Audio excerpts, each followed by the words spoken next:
Central National Bank proudly supports the students and staff of Marion Florence USD 408. Central National Bank has been providing Kansans with sound financial advice since 1884. We are dedicated to providing the quality service that makes our Marion County customers and the communities we serve successful. The officers and employees of Central National Bank work to be your financial resource of choice in the Marion County area. At home or on the road, the Jerry Cady Agency sponsors our MCTV broadcast area. The MCTV crew relies on them to come through. If you rely on farming and growing of crops, the Jerry Cady Agency will be there for you too. They specialize in crop and hail insurance, but provide a wide range of quality insurance products while maintaining a commitment to always provide the best service possible to each and every customer. Contact Brad Cady at 382-3282. When the Warriors cross the goal line, it's a Case & Son touchdown. Case & Son is an independent insurance agency representing many companies and offering a full line of property and casualty insurance, including home, auto, farm, business, and life. Case & Son is the oldest continuously operated business in Marion County. Just as MCTV counts on them for support, you can count on Case & Son Insurance. When time is called on the field, it's a Tampa State Bank timeout. Tampa State Bank provides support to MCTV and provides the best in banking services in Marion and Tampa. Tampa State Bank is one of the few locally owned banks in Marion County and offers a full range of banking services, including ATM service, internet banking, and all the modern conveniences. Tampa State Bank provides friendly, courteous officers and staff, as they have since 1901. When it comes to banking, see TSB. Good evening, ladies and gentlemen. This is MCTV Channel 20. Mike Powers along with Jeremiah Lang, Roger Schroeder, Casey Case, Danny Maddox, Jay Smith, and Gene Winkler, a cast of thousands. We're at out in the middle of the country at Remington High School near Whitewater, Kansas. This is your Central National Bank pregame show. We'll start off with the man on the field, Casey Case. Your thoughts about tonight's game? Thank you, Casey. That's good. Well, that, we're not hearing you, Casey. How about? Oh, man. I was working fine. There we go. There you go. I got to be in the right spot again. I got to find my happy place. Real quickly, I think the Marion Warriors are going to offensively try to take the ball to the outside. The Remington Broncos.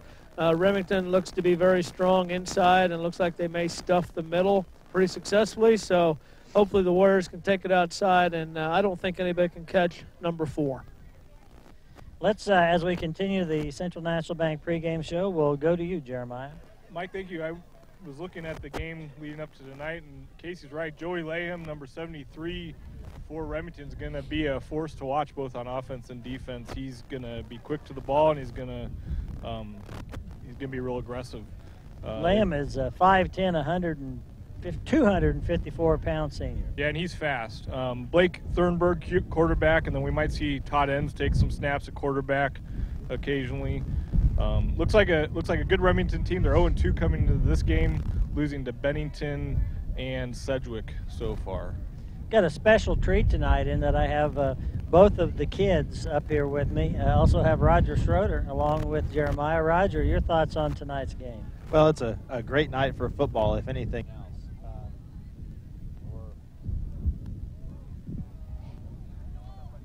Great night for football. It finally feels like fall, like it should during football season. I think Casey hit it on the head. I think the perimeter is where Marion's going to try to attack with the big bodies that Remington has in the middle. We'll see if they can stick to that game plan the whole way through and bring home a victory.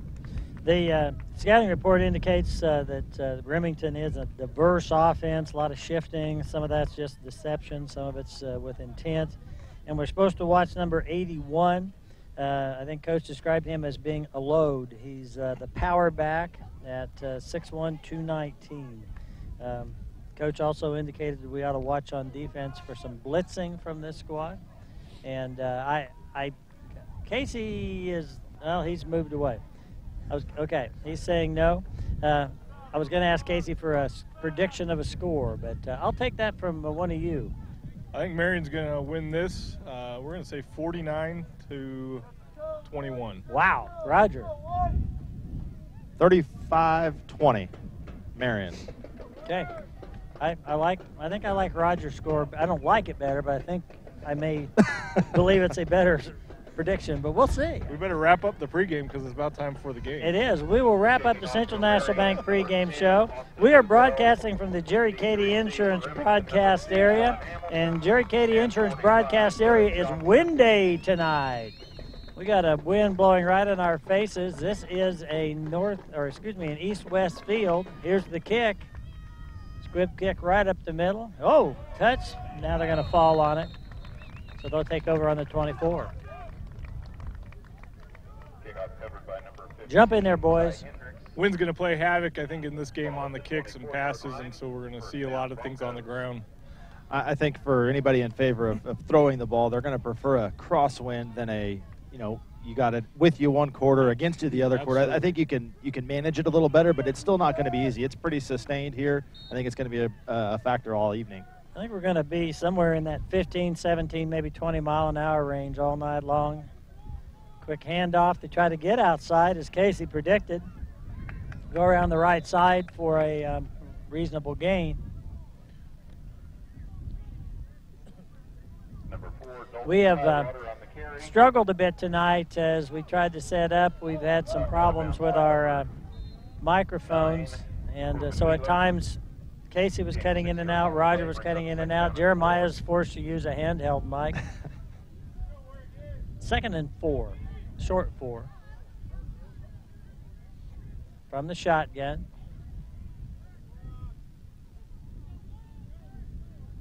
Checking their wrists for the play call. Quarterback keeps. He's hit immediately. Cade Harms was right in there to wrap him up. He had nowhere to go. Good penetration there by Marion. Just keep working it, Roger. You can make it happen. I know. It's just loss on the play, so 3rd and 6 for the Broncos.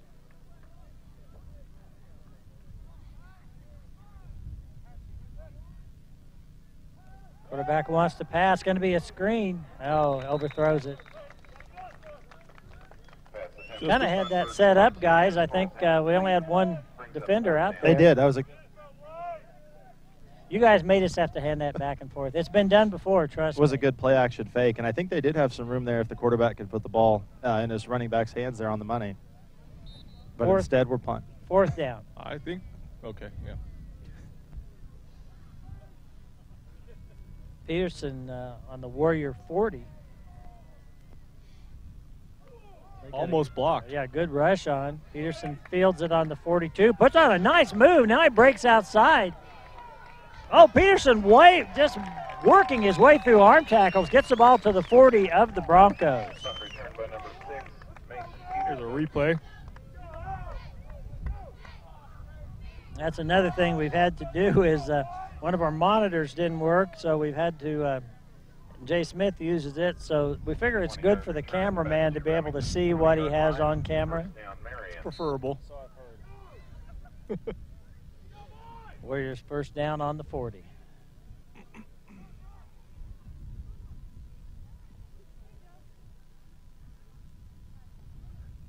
Heidelberg goes in motion. We've got a flag. Must have been some movement on the Warriors side of the ball. No play there, but we saw number 73 in there from Remington immediately on the first play, the guy we profiled a little bit in the pregame show. That's Latham, or Layham. Layham. Not Latham. Layham? Is that how you pronounce it? Layham? Okay. He is a senior, as we said, 5'10", 254, so just solid, kind of got that fire plug thing going. Yeah, and Remington's real proud of him. You can go on to Max Preps and see some of the getting ready for games, and they've got a highlight reel of him.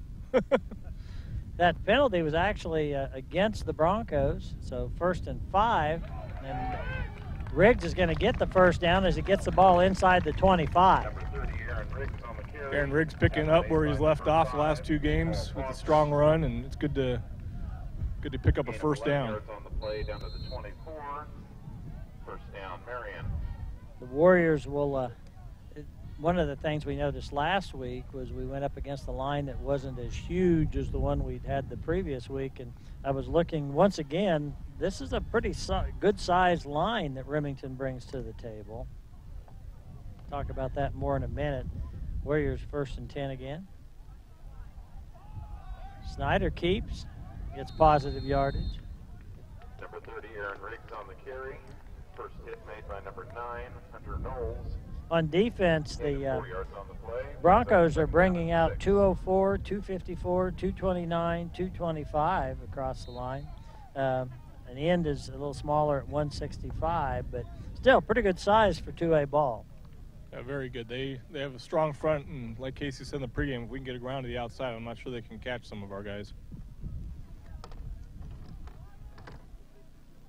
2nd down 8.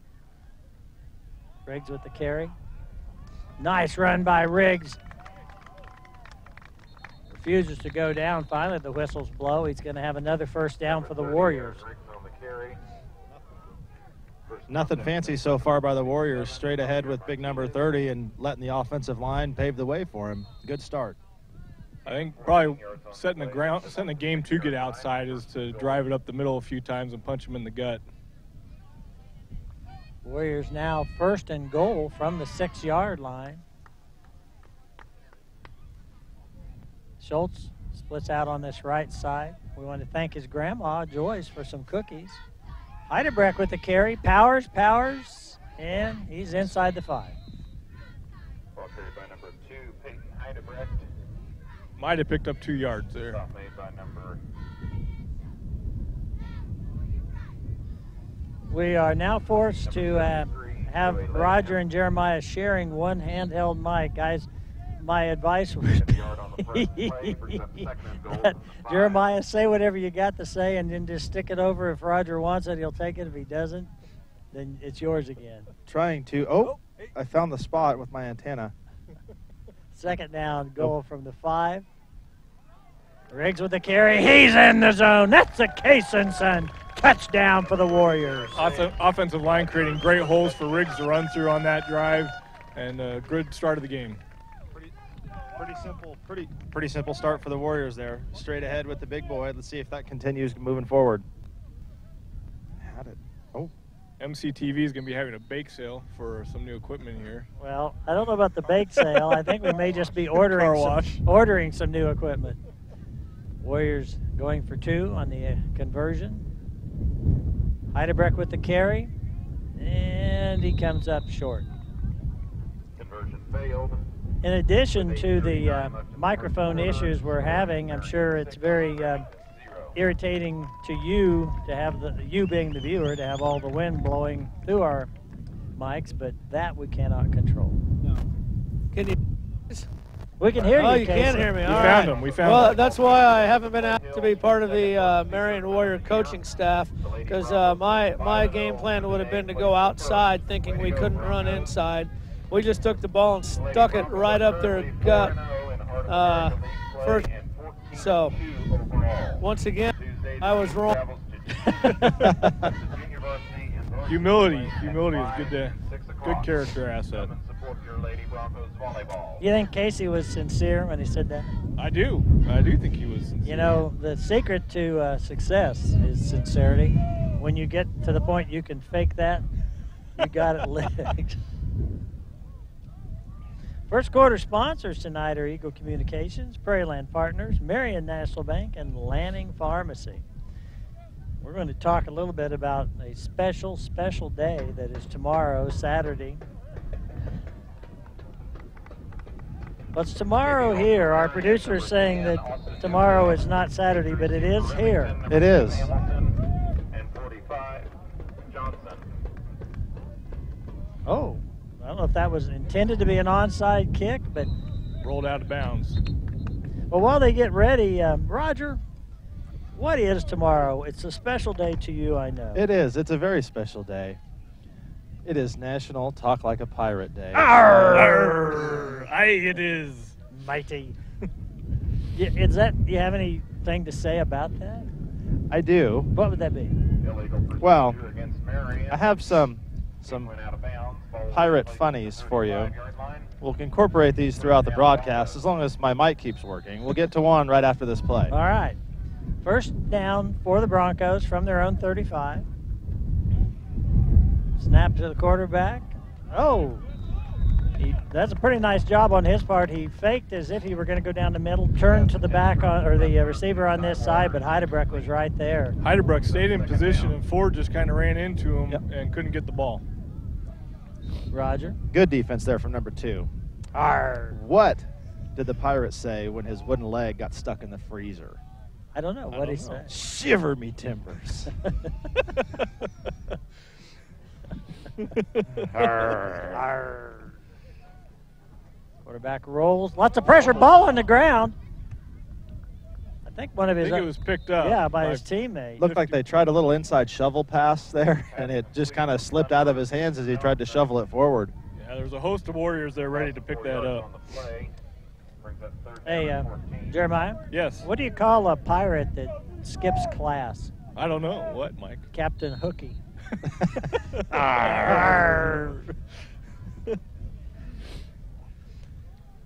Jay Smith on the camera up top. Danny Maddox on the Danny cam from the stands. Quarterback wants to go long. Nicely thrown ball. Completed pass. It's brought down on the 40-yard line. That's number 2, Dylan Hamilton for Pass complete. Remington. Thornburg there, the quarterback, really did a good job stepping up in the pocket and getting behind his throw. He's a kid we saw in the baseball diamond last year, and he can flat out wing it. So that's really no surprise to me, maybe to some of our viewers. But 6'80", 180-pound senior. You say 6'80"? 6 foot, 180. 6'80". That's big. Getting a lot of pressure. He manages to pick up a yard. Aaron Riggs was back there on defense, putting pressure on him to force him out of bounds. Roger, I thought of you when I came across this one. Oh, yes. Why did the Pirate give up golf? Why? He kept hooking the ball. I have that problem, too, and I'm not a pirate. Second down and 9 for the Broncos. Ball spotted on the Warrior 38. Quarterback keeps. It's a gain of about 5.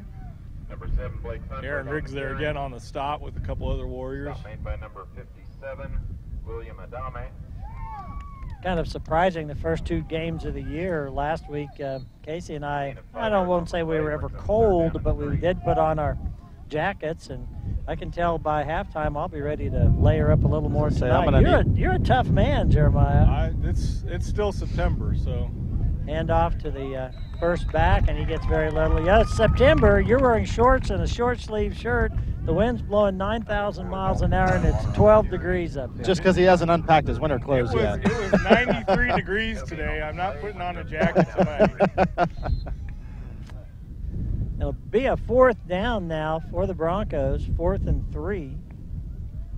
Consulting the wrist again. Yeah, they've got cards that are held up on the sideline that give them the play call.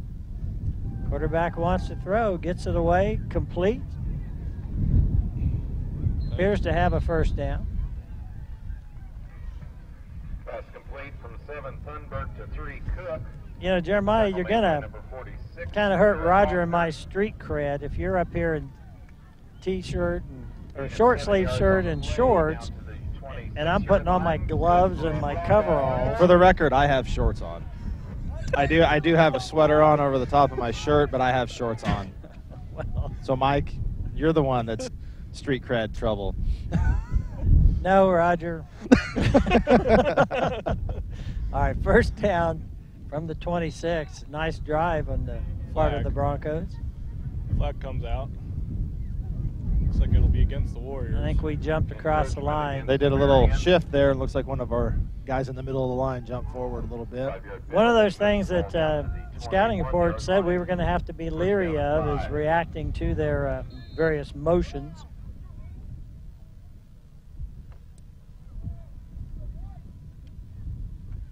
All right, 1st and 5 now. Quarterback keeps, got some running room. Going to be short of the first down, but a nice gain.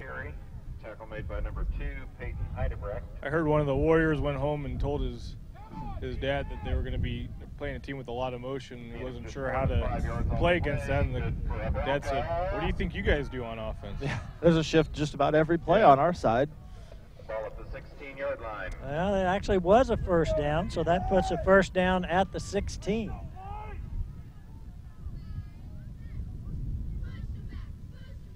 Quarterback counting his players, apparently, is what it looked like. Man in motion. Handoff right up the middle. Short gain. I have a feeling number 5, Paul Klassen there, he's got a big old cast on his hand. I have a feeling he might be more of a decoy than anything, but as soon as I say that, they're going to either pitch one to him or hand it off, something like that. You know, Klassen had a 77-yard reception in the first game of the season for a touchdown, I think, and so I think he's out there as a decoy with that group. Was that while he was wearing the Handoff boxing glove? again, right up the middle. Ball popped out. Warriors are pointing their direction. They are. There it is. Number 4, Dalton Highwater on the carry. Fumble on the play. Recovered by number 1, Bryce Schultz. Bryce Schultz With the carry. Bryce Schultz last week, Casey and I were chuckling. He was carrying out his fakes. I mean, he was running 60 yards up the field every play. And he must be in some kind of phenomenal shape. He's one of those wrestling kids, and he really prides himself on his, on his physical fitness. So Warriors go on offense from about the 5-yard line.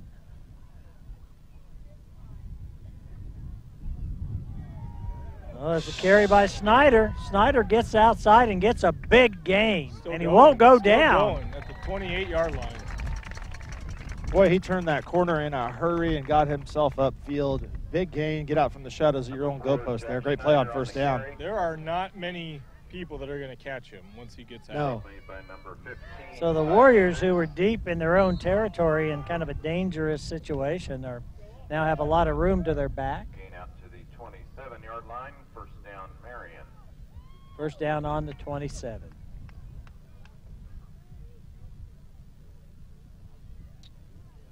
Snyder from the pistol with a man in motion. Gonna roll this direction, tuck it back, comes upfield. We got a flag out. The Snyder gets near the 35. That's kind of in that area of offensive holding, unfortunately, when the umpire throws it like that. I think he almost hit one of our linemen's ankles.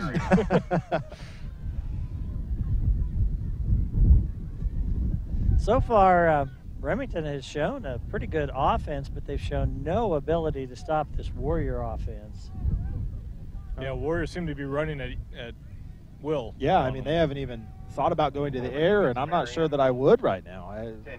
If it's not broke, don't fix it, right? That's how the saying goes.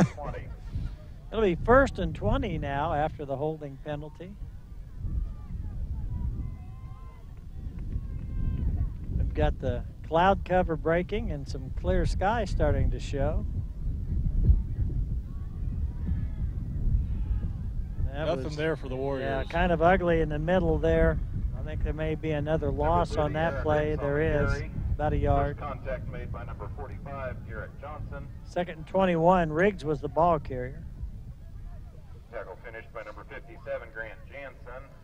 I am looking forward to next week getting back for an Old Settlers Day homecoming, the Jerry Katie Insurance broadcast area. I understand it's now not quite complete, but nearing completion.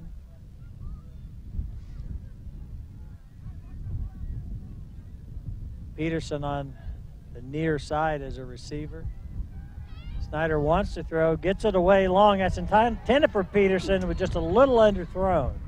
A little underthrown. He did a good job of trying to come back and make a play on the ball to prevent the interception there. Yeah, Peterson had 2 Remington players around him, and that was going to be a tough catch to make. He did a good job using his arms there. I got another Pirate funny for you. Go. How much did the Pirate pay for his peg leg and hook? How much? An arm and a leg.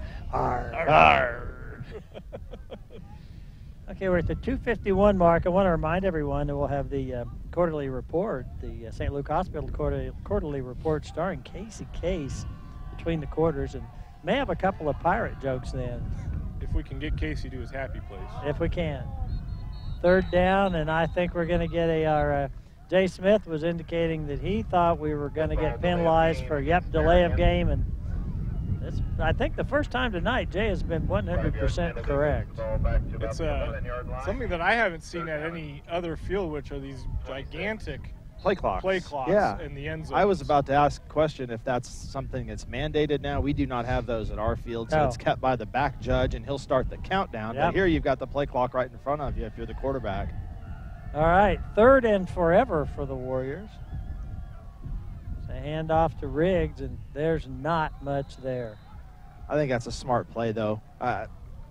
You're back underneath your own goalpost again, and no really reason to take a chance there and give them a short field. Maybe your punter here can kind of flip the field for you and get it back into their end. Yeah, I'll bring out Garrett Hoffner and see what he can do. So the Warriors from about their own 10-yard line will be punting. The punter in the end zone.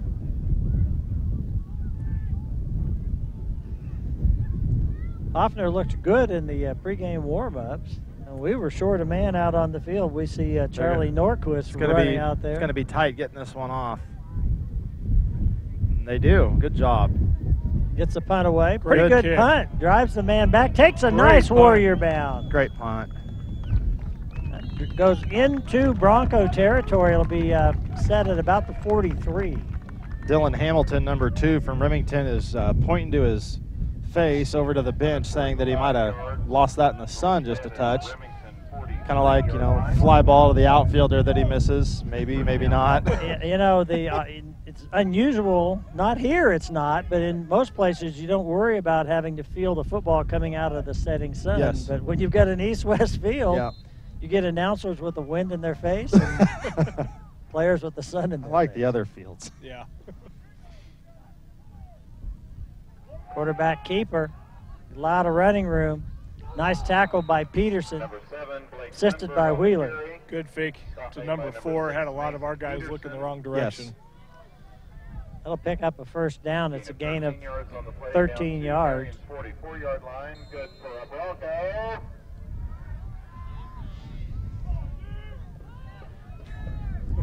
Ball now spotted on the 44 of the Warriors.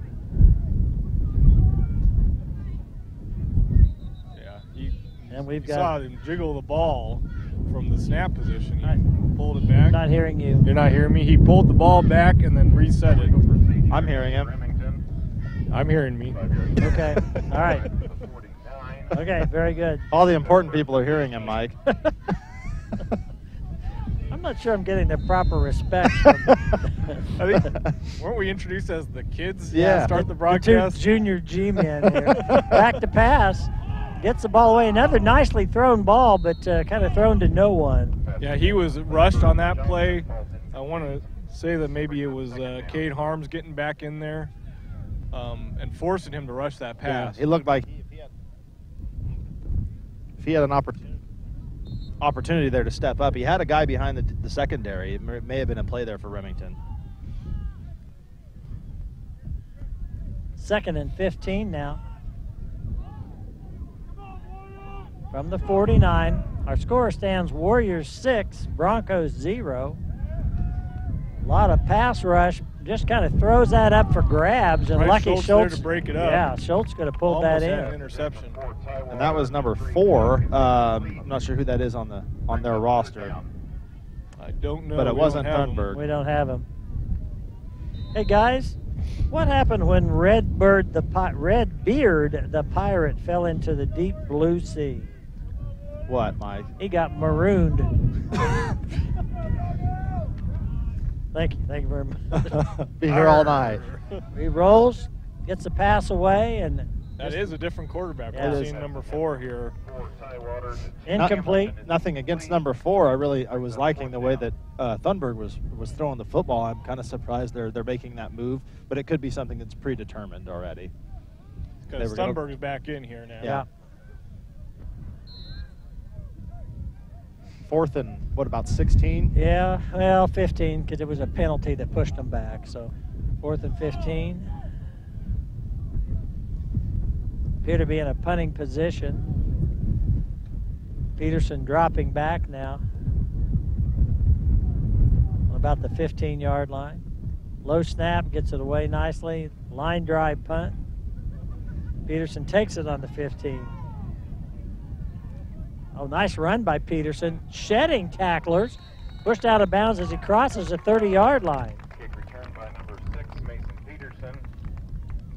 Mason seems to be seeing the field well on those returns. Yeah, he's doing a good job of making guys miss, but he's also not spending a lot of time going east and west, or I guess on this field, north and south. Yeah. He's making his cuts, he's making guys miss, but then he's getting upfield, doing a good job. Normally you don't want an east-west runner, but here you do. Today you do. Yes. All right, first down Warriors, 57 seconds left to go in the first quarter with a 6-0 lead.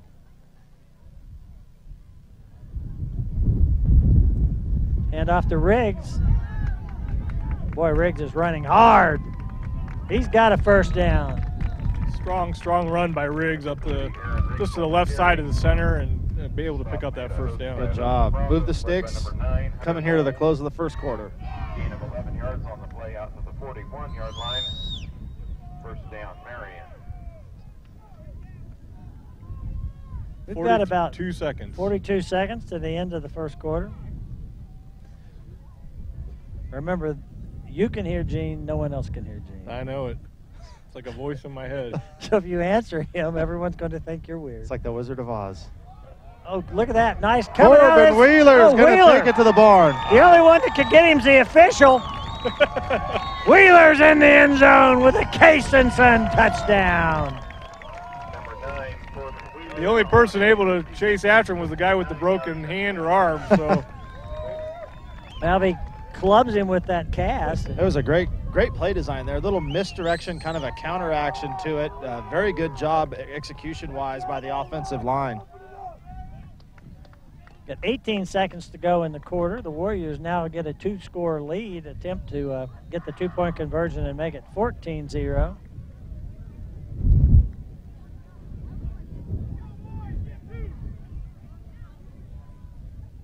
Schultz right on this sideline. Snyder keeps. Now he pitches, and boy, they played that beautifully. Did a good job playing their responsibilities there with the option aspect from the Marion offense and stuffed them for no good on the 2-point try. yeah, I was kind of looking all around, and I think they had just about every play covered on that one. Pitched it out to Wheeler, and he fielded it nicely, but he had nowhere to go. 18 seconds remaining in the first quarter. Our first quarter sponsors have been Eagle Communications, Prairie Land Partners, Marion National Bank, and Lanning Pharmacy. At the end of the quarter, we will take a break. Let's do the break right now, Gene. Let's go have these words from our sponsors. We are committed to delivering the most reliable service and original, creative programming and better quality choices. To not just meet, but exceed your expectations so you can choose your own entertainment when, where, and how you want it, anywhere and anytime. With individual plans that allow you to pick your services and have access to customer service 7 days a week. Because you deserve the best value in entertainment, and it's our job to deliver it. No exceptions, no excuses. We are Eagle Communications. This broadcast is sponsored in part by Prairie Land Partners, the largest John Deere dealership in South Central Kansas, specializing in large ag, turf, and integrated solutions products. Prairie Land is always close by with 9 locations and more than 250 employees. Prairie Land Partners, partnering together with you to nurture the land. Right here at home, Marion National Bank supports the Marion community and the area. Committed to serving the financial needs of our community since 1905, Marion National Bank offers full-service banking, including agricultural, commercial, consumer, real estate, and loans for any worthwhile purpose. Meeting all of your banking expectations, Marion National Bank, your neighborhood bank. Lanning Pharmacy brings something old and something new to MCTV sponsorship. Longtime sponsor Marion Health Mart is now Lanning Pharmacy, a full-line pharmacy accepting almost all major insurance plans. Newly remodeled and offering everything from flu shots to medical equipment, Hallmark cards, gifts, toys, and expert advice on all your pharmaceutical needs. Lanning Pharmacy supports the Warriors and Wildcats of USD 408. Thank you. We want to thank all of our first quarter sponsors and all of our sponsors tonight. In just a moment, we will have the St. Luke Hospital quarterly report. I see Case has gone to his happy place, and hopefully he'll be able to join us very soon. Just going to say, I know people enjoy watching the broadcast at home. If you want to keep track of the game in live time, it's not on the radio. One of the neat things that happens is the reporter over here from the Free Press, I believe her name's Janae Rempel. Yes, she does. Actually tweets out statistics and scores from the game. If you're on Twitter, you'd be able to follow her and keep track of the Warriors when they're on the road. She does a great job. She covers the baseball team as well during the spring and is very easy to work with. She does a fantastic job. Squib kick, takes a big Warrior bounce. I tell you what, we're gonna get one of those before long. They all hold their position. No one goes to the ball. Yeah, if we can kick it into a gap, it'll be ours. Well, while we get reset, real quickly, what did the pirate on Wheel of Fortune say? I don't know, Mike. What did he say? I'd like to buy an eye. I thought he was going to buy an R. An eye. You don't buy consonants in Wheel of Fortune. But still, my pirate mind was not thinking Wheel of Fortune. Hand off, going around this left side. Got some running room. Pulled out of bounds. We've got 10 seconds to go. No, he did not get out of bounds. The clock is still running. Sure looked like he did. Yeah. I thought so too, but I don't think they're going to get a play. Apparently we have a running clock. Well, tell you what, it's the quarter. Let's go down to Casey Case for the St. Luke Hospital quarterly report. Okay. It sounds like I'm in my happy spot here. Yes, sir. A couple of big plays in that first quarter, guys. One was Garrett Hoffner. Well, first one was the fumble recovery down there by Bryce Schultz to thwart their drive on the 5-yard line. Then Garrett Hoffner had an outstanding punt to pin them deep in their own territory. And then that the run by Corbin Wheeler, I'm going to call that an inside reverse, is what it looked like to me.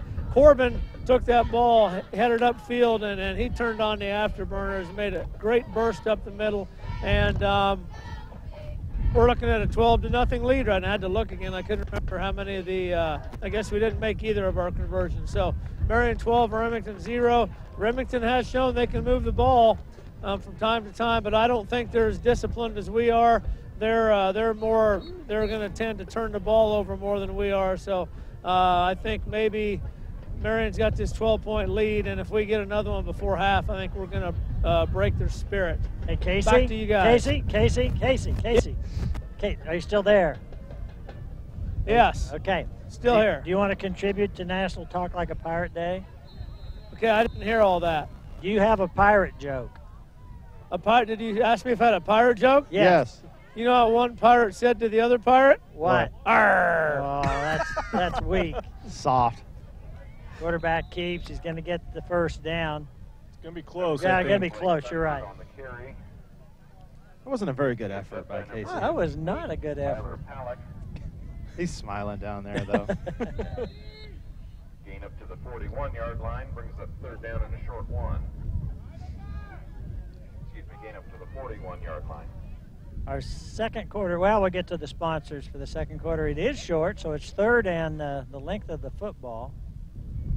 There's another false snap. He did that again, yeah. He's moving his wrist. And I don't know if that's a ploy to try to get the defense to jump or if it's just a kind of a glitch on his part. I'm not sure. That's the second one we've seen here in just barely 2 quarters. The refs are obviously watching it because that's the second time it's been called. Brings up third down and 6. Be 3rd and 6 now. Nothing frustrates a coach more than that. Yeah, no, that changes the play call a little bit here. When you're third in a football, now you're 3rd and 5.5. Hand off to the up back. He gets nothing. That'll bring up 4th down. Guys, I mean, you're looking at it literally the length of the football on a 3rd down try, and then suddenly you're pushed back here, going to be punting from your own territory. Yeah, I mean, a third and a half a yard is a lot different than a 3rd and 5. Peterson will be standing on his own 37-yard line. Warriors go for the block, don't get it. Punt over here to this side's going to roll dead on the 41. Yeah, hits at about the 46 and rolls 5 yards further into Warrior territory.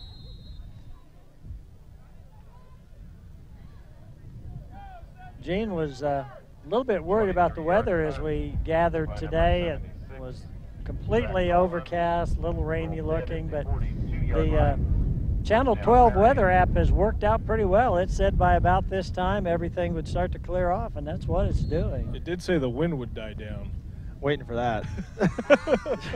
Well, they didn't know we were going to be here. All right, first down from the 41-yard line. Hand off to Riggs. Riggs continues to roll over people. Yeah. Crosses midfield to the 45. I don't know if we'll have a replay on that, but Riggs literally had a guy holding on to him and then was able to run out of the tackle. We got a nice shot from the Danny Cam.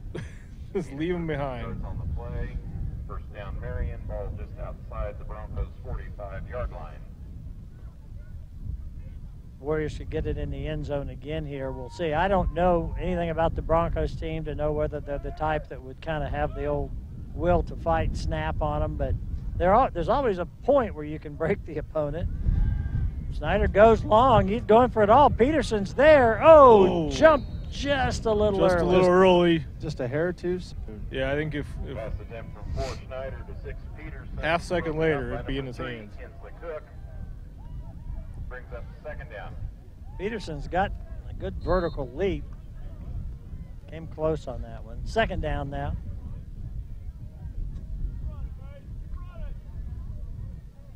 Schultz on the near side. Now he's going to shift to the far side. Pippen lines up over here as a tight end and part of the shift. Oh boy, that was a quick handoff to Riggs, and he lost 5 yards on that play. Good penetration by the D-line there from the Broncos. Yeah, it's interesting watching them because it's occasionally they are right onto a play. Yeah. Like they know it's coming, but other times we're just able to run a wheel on them. So 3rd and 15. We got 9:44 to go in the first half of tonight's ball game on the road near Whitewater at Remminton High School. Snyder keeps, cuts back to the middle of the field. We got a flag down. Snyder ends up inside the 40. He'd be about 4 yards short of the first down. Have to see what this flag is. It's in that area again, Yeah. Mike, and thrown by the guy you don't want to see it thrown by if you're on offense. Preliminary signal is holding against Marion. There it is. There it is. It's a holding call against Marion, and they haven't actually signaled it, but that was a preliminary signal. Push the Warriors back. Holding against After the Marion. 10-yard mark off, the Warriors will have 3rd and A whole bunch. yeah, about well, close to 25. Pretty close. About I was gonna say, 3rd and a quarter of the field. Yeah, exactly. Is this a a 2-down territory here? And off to Wheeler around the right side, back to the middle of the field. Look at that speed by Wheeler. He cuts it to the outside. Corbin Wheeler's in the zone with a Kaysen touchdown. Same play we saw going the other direction. Casey called it an inside reverse, and that's exactly what we saw again with this exact same result. Got the replay here.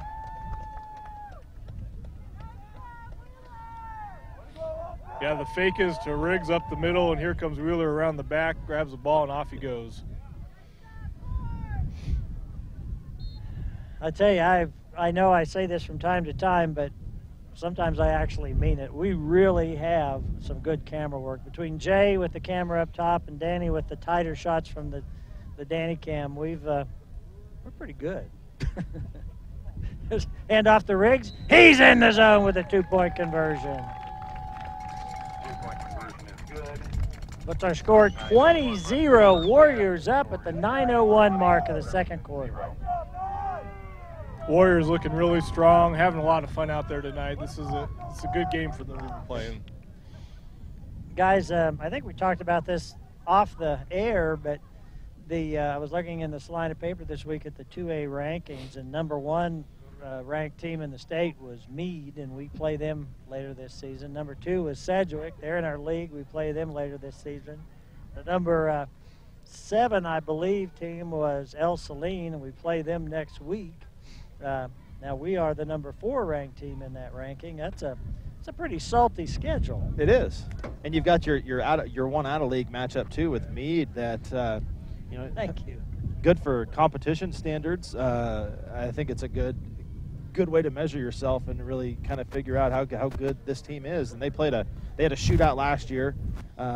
Maybe the same kind of thing coming down the stretch for the Warriors when they take on Meade. But we don't have to travel. Mike, I need to correct you there a little bit. We do not play Sedgwick this year.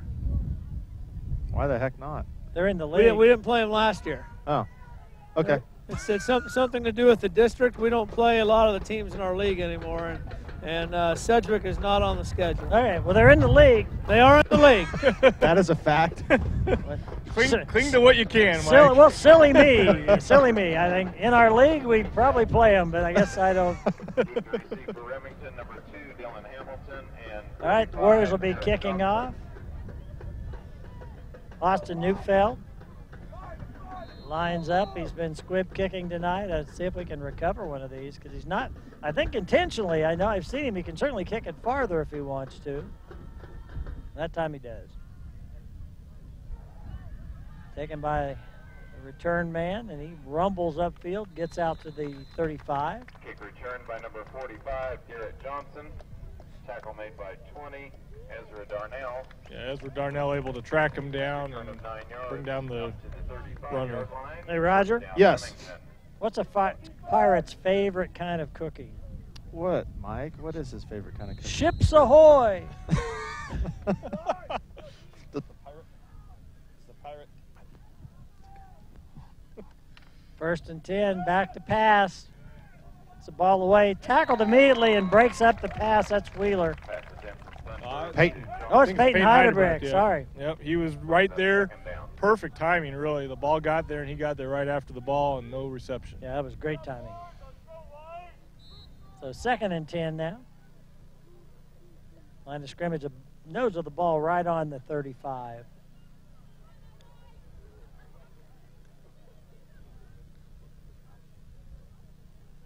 Quarterback keeps. Oh, boy, he is hit. Did the ball come out? No. It didn't look like it. He held it out for a moment, but I think he looked and saw the Warriors coming and tucked it back in. Good decision. Why couldn't the Pirate play cards? I don't know. Why not? Because he was sitting on the deck. Better than on the hook. I will be here all night.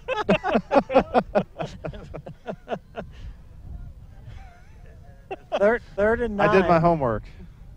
Yeah, we were given an assignment to do this. Back to pass, lots of pressure. Screen play, gets by the initial tackler, but brought down well short of any first down. Very good pursuit there. They had it set up and they had numbers over there, but the D-line did a good job of flowing to the football there after the play action fake. Why do Pirates wear eye patches? Why? Because they can't afford iPads. Well, that's just stupid. Fourth and As opposed to some of these other ones we've told. Well, I know, but That's the others supposed to be good jokes. High punt. Takes a Remington bounce and then dies. Well, I wasn't going to do this, but I'm going to go to it, since you asked that, a timely one here. Why did the Pirate go to the Apple store? I don't know why. Why? To buy an eye patch. 36-yard line, first down, Marion. Oh. I actually have one good one. I've got a good one too that I'm saving. Yeah, I'll save it for the end. I'm not saving anything. Not? I'm unloading the barrel, man.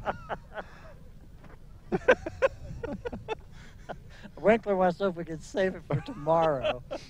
You want us to do it at Art in the Park? There's a handoff to Riggs. Not much. I sent Margot Yates a couple of pirate jokes today, and she called me up and asked me to come to the park for Old Settlers and tell pirate jokes over the loudspeaker. We could use it as a fundraiser. That's right. For MCTV. Yeah. Get people to pay to make me stop. 2nd and 10 for the Warriors. 36-yard line. 7-minute mark, second quarter. 20-0 Warrior lead. Snyder rolls to his right. Got Wheeler out there. Now he cuts back upfield. Not much there. No, they've really got a target on Schneider. They've got their eye on him, and they're ready for him. We've seen him get loose just once. Yep. It was around the edge, coming the other way during the first quarter, but since then it's been pretty slim pickings for him. Schultz and Peterson come in the ball game. Give Snyder 3 on that, so 3rd and 7. Pippin comes out. Oh, yeah. Last time we had a 3rd down, Wheeler went all the way for a touchdown. Snyder wants to pass, got some pressure, gets the ball away, caught by Peterson. Peterson has the 1st down, fights forward inside the 50, across the 50. I'm not sure number 5's orthopedist is going to want to see him swinging that at people. So. Good pitch and catch there, Schneider to Peterson. Very well executed. I just saw what you were talking about. He tried to take the feet out from under Peterson with it. All right, from just across the 50, 1st down Warriors, all kinds of time, just under 6 minutes and a half. And off the ring. No, Snyder keeps. Nice fake. Snyder's going to get a nice gain on that carry. About 8 or 9 yards there, it looks like. Quarterback keeper by number 4, Jack Schneider. Tackle made by number 4, Dalton Tidewater. I keep thinking the wind's dying down. Uh-oh. It just No, it's picks not. up stronger. That's why there's so many crazy people in Kansas of wind whistling through their ears. 2nd and a short 2 for the Warriors. Ball on the 42 of the Broncos. No ball on the ground. Snyder covers. He'll lose back to the 45. Smart play there just to fall on the football. No reason to compound your mistake. Not really a mistake, but a bad snap. No reason to try to make a play out of nothing. When the ball's on the ground, your first instinct is reach down, pick it up, and then make something happen. And most of the time, the coaches are on the sideline screaming, fall on the ball. 3rd and a long 5 now for the Warriors. Snyder rolls right. Keeps, turns back upfield. Going to get about a yard. Number 4, Jack Schneider on the carry. By the way, we want to thank Brenda Maddox. We know that Brenda brought us some treats that we're going to eat at halftime and not share with anybody, some Rice Krispie bars. Winkler, if you ate those, there's going to be a whooping at halftime. I'm going to go ahead and read our second quarter sponsors. Oh, here. thank you, Triple Jim. R Hauling, Shelter Insurance, Erie Real Estate, and Marion Kiwanis Club. We mentioned Joyce Ford brought some cookies as well. That's a long-standing tradition, folks. Bring cookies to the broadcast team. We got a timeout called by the Warriors. That's a Tampa State Bank timeout, the first one of the evening. We don't need the cookies, but we sure do enjoy them. Exactly. No, we don't need the cookies. No, I don't. I don't know about you two. Earning medals in the boys varsity race. Remember old wise one up there that you can hear Gene, but nobody else can. I know. That's why I don't answer Gene. No, you just answered him. No, I did not answer him. I made a comment. Winkler, if you ate those cookies, there's going to be a whooping at halftime. But that was after Gene made the comment that he had eaten them all. That is true, but no one heard Gene say that. Now, boys. Just saying. I'm just saying. No, there was a major difference in my response to that of the kids up here. Do I need to get you guys some cookies? No, Mike wants Rice Krispie treats. He was very explicit. I do. Rice Krispie treats in a juice box. Winkler? I'm going to go back to the Triple R Hauling, Shelter Insurance, Erie Real Estate, Marion Kiwanis Club sponsors and mention that in just a couple of minutes, right before the quarterly report that we may or may not let Casey have, I guess we'll have to because St. Luke Hospital is the sponsor. Yeah, I'm going to go ahead and say we need to do We that. need to do that.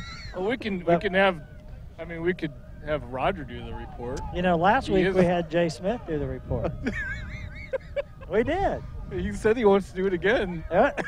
Hand off to Riggs. 4th down play. Riggs is going to get the first down. Big play. Nice Great play. Here's a replay. Gain down to the 36-yard line. First down. Riggs runs hard. You know, he runs like a bigger, he would be a physically larger player than he really is. He gets the shoulders lowered, and he just drives the feet until he hits the ground. Not a lot of cuts. It's one cut, put your foot in the ground, and get east and west. He's listed at 5'11", 188. He didn't look that big, but I didn't weigh him. Snyder keeps, pitches to Wheeler, and Wheeler's hit immediately. Manages to keep going forward. He's going to get 5 yards after the hit. Wheeler did a great job holding on to the ball. He had people all over kind of a ill-advised pitch there. It all worked out in favor of the Warriors, and they were able to at least get back close to the line of scrimmage. Well, that guy, you know, you see the pros swing that hand down like a hammer, knock the ball out. He was karate chopping Wheeler in the neck. Yeah, I don't think he had a good idea of where the ball was.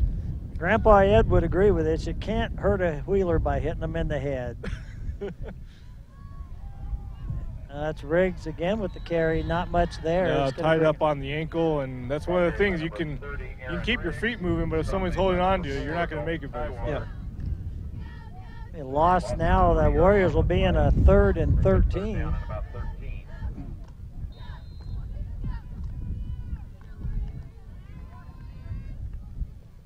Daniel Hinton just came in the ball game. Now we see Peterson and Schultz coming out, or 63. That's Cade Harms. Cade wasn't. He was ill last week and wasn't able to. Back in. I think we got a timeout called by the Warriors. Timeout, Marion. The wind just blew my glasses off the countertop. Well, since we have a timeout, a Tampa State Bank timeout, by the way. You need to mark your box. Yeah. Well, tell me who called it, because I was Marion called it. I was on my hands and knees. Mike has a box up here. Yes. It's 4 quadrants, and he uses it to keep track of the timeouts, and I didn't want to get down the way here and have him be concerned. Most of the scoreboards anymore will tell that for you, but I've been doing it for so long. I know. That I just want to keep doing it. I don't begrudge you that. I just didn't want to get here at the end of the quarter and have you wondering why your quadrant doesn't match up with the scoreboard. I appreciate someone needs to take care of me. I now know which of the kids I can look to for help. It's only because he has kids that he can take care of. I don't have those. You have 2 dogs. They're like my kids. Yeah. All right, 3rd and Except 13. you can lock them up and leave. Wheeler in motion, back to pass. Snyder gets the ball away to Peterson. Yep, he caught that on the short bounce. Yeah, he picked that right up off the top of the blades of grass. Brings up 4th down. I think it's actually blowing harder. It is blowing harder. I'm with you. Warriors are going to punt now. It's going to die down any moment. Keep saying that. 4th and 13. Winkler's downstairs. We literally built himself a little. It's like a fort. Yeah, it is kind of a little fort. He's got a windbreak down there. He's got a fort in his Rice Krispie treats. Our Rice Krispie treats. Good punt. Taking the 10-yard line, bounced up in the air, catches it on the second bounce.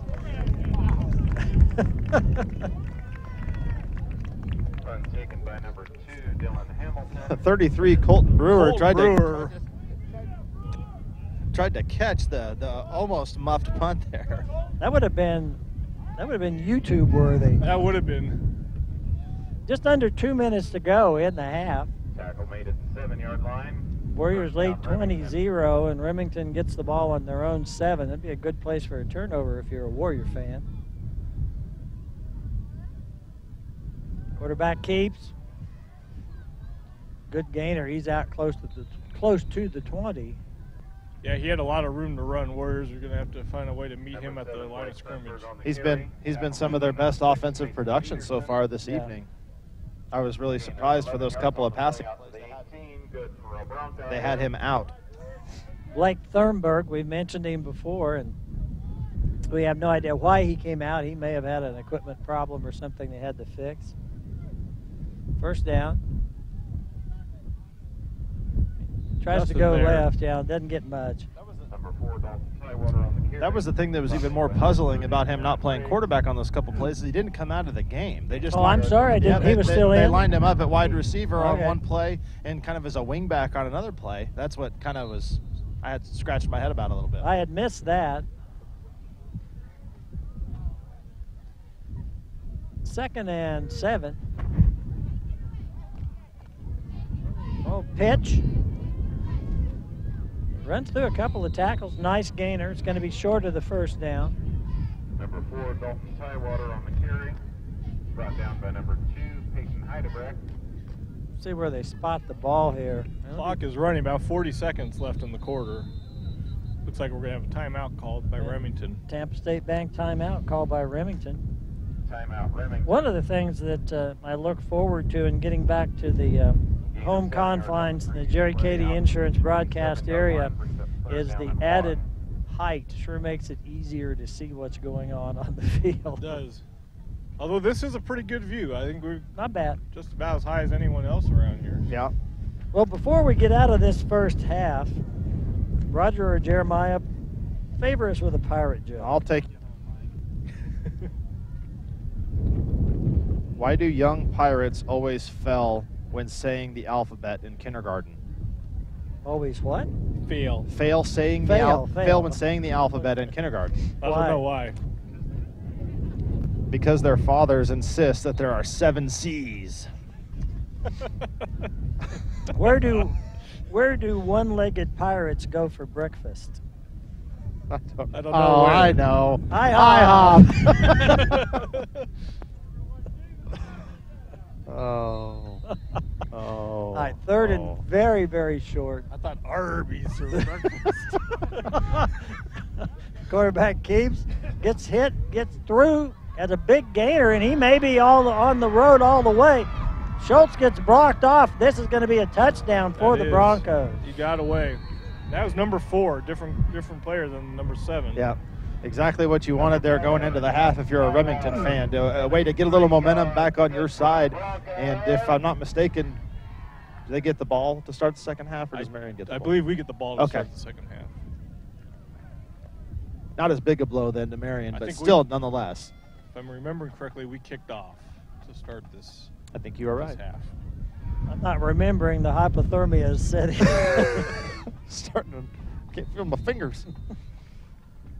This isn't nearly as cold as, where was it, Heston a couple years ago, where we were down on the bleachers and it was icing. And Halstead. Halstead, yeah. Oh. There was steam on the players' helmets.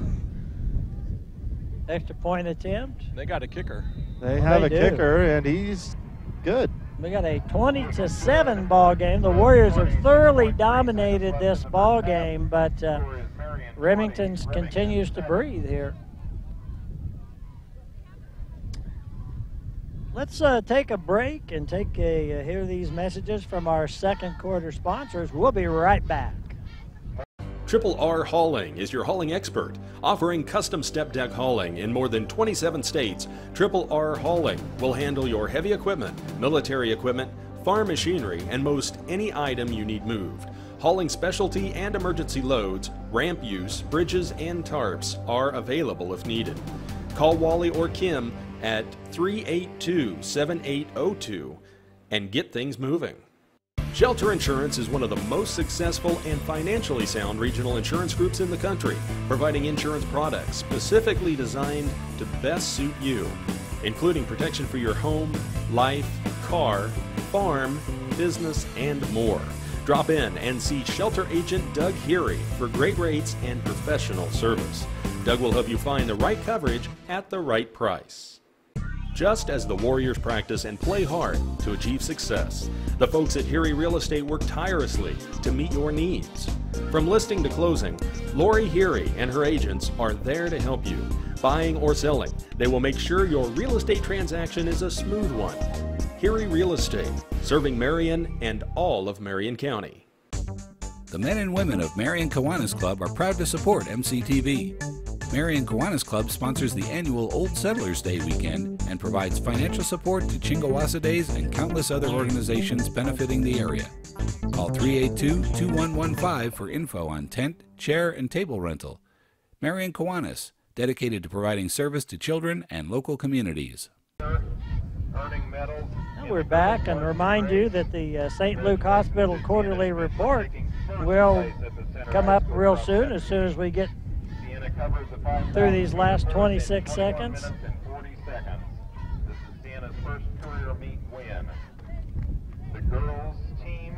This is where the kids are supposed to fill. Oh. Dynamite drop in, Monty.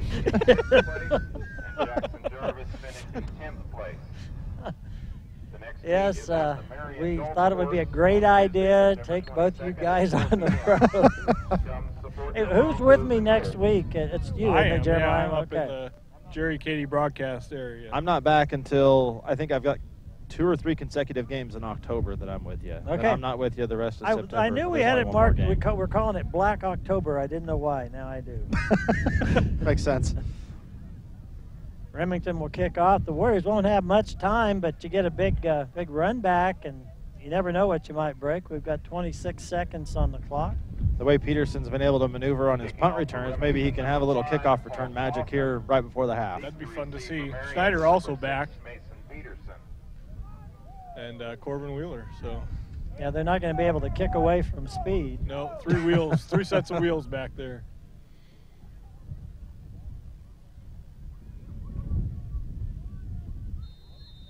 Here's the kick. Up, and it falls off. It doesn't it always? It's like. Not when Marion does it, because they lay that ball on the tee real flat. That's true. It can't blow off. It could roll away, maybe. My goodness, things are blowing here. There's the kick. Oh, they are going to. Flags come out. Somebody is offside, I would guess. That came from the. Yeah, they started to signal offside against Marion. That would have been really tough to do. I was going to say, I've seen that dance move, so. Is that the Macarena? I think it was. 1996, I think. Ooh, taking me back. 1996, I'd only been doing this for 2 years. 1996, I think I was in like 6th or 7th grade. I was a junior in high school.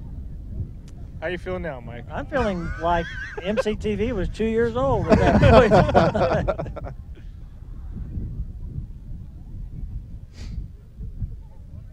All right, we got the guy holding the ball now. We ought to be able to get this kick away.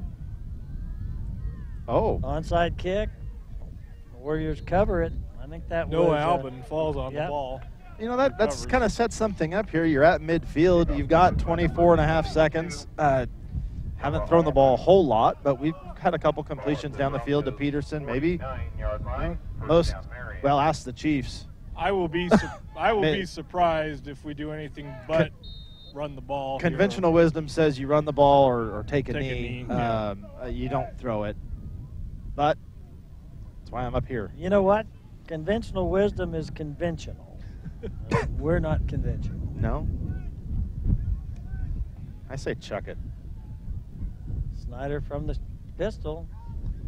Hands off to Wheeler. Wheeler gets some running room around the right side, fights forward, gets to the 45. Or go to your big play inside reverse that Casey referenced earlier. Try to score another touchdown with that. I like that idea. Maybe get one more playoff, but I think they're content just to go into halftime with a 20-7 lead. Yep, it looks like you're right. End of the half. Well, that'll take us to the St. Luke Hospital Quarterly Report. Let's go down to Casey Case. Got to find my happy spot. It sounds like I've got it here. Guys, 2 things I know for sure. Number 1 is the wind is blowing harder now than it has been all night. And number 2 is that number 4 for Remington is by far the best player on their team, and he's not even on the roster. You can't find his name anywhere on the program. I heard the game announcer announce his name, and you would think maybe his name's on there under a different number, but no, his name's not on the program, so he's like a mystery guy, but he has made 4 or 5 huge plays defensively for them, and then took that ball and ran it 60, 70 yards for a touchdown. He's also ran a little quarterback for Remington, and he's the one keeping them in the game at this point. Now, Marion, kind of the same MO. They get up to a good quick lead, then they tend to let up a little bit in the second quarter. but I look for history to repeat itself. I look for Marion to come out strong in the third quarter and dominate Remington the rest of the way. How about you guys? Thanks, Casey. Final thoughts of the quarter from you kids. I thought it was a good start for Marion. Obviously, the letdown right before the half there is not going to sit well with the coaching staff, but I think it's a good thing to have going into halftime, an adjustment that can be made to, play every snap, play to the whistle, and play to the end of the quarter. I think it's a good message going into the second half. We'll see how the Warriors respond. Yeah, I think Warriors are going to make the adjustments needed to come out in the second half and not let the big play happen again and put some more points on the board. We'll be right back. We are back and ready for our second half of tonight's ball game, and we're all climbed back up into the scaffolding. We're all cold, and Jeremiah and Roger, you had important things you wanted to talk about? Yeah, I had to put pants on. I got cold. I was lucky enough to find a roster for the Remington Broncos, so now we might know who some of their players are. The Warriors will receive. We had that discussion, and Captain Bandage will kick off. Also known as Paul Clausen. Still, that's another kind of a tricky kick that I assume was intended to work like an onside kick. They're not giving up. Warriors recover and have the ball at their about 37-yard line. Can we call him the club? The club. That works, yeah. I mean, I don't want to take away from the young man's name. I'm sure he's a fine young man, but nice to, a nickname, the club. Jay or Danny, when you get a chance, he's just gone back to get the kicking tee off the field. We can get a shot of that apparatus on his arm at some point. We have names for our guys sometimes. And we are on the 37-yard line. Snyder pitches to Wheeler. Wheeler turns the corner. He's got the first down. Wheeler gets knocked off about 49-yard line, maybe right at the 50. Picks up the first down. Good late pitch there from Snyder to allow Corbin to get the edge on that play. Very well executed. So that takes it to the inside, or across rather, the 50. The Warriors in business in Bronco territory.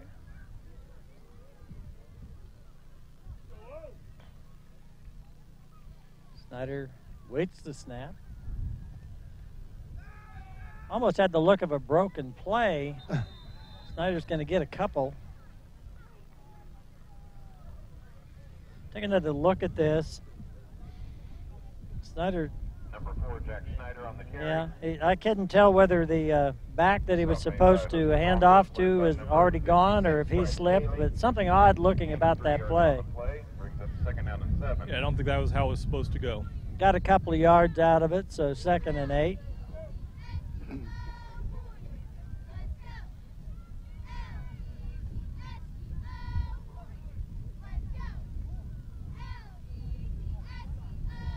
Riggs with the carry.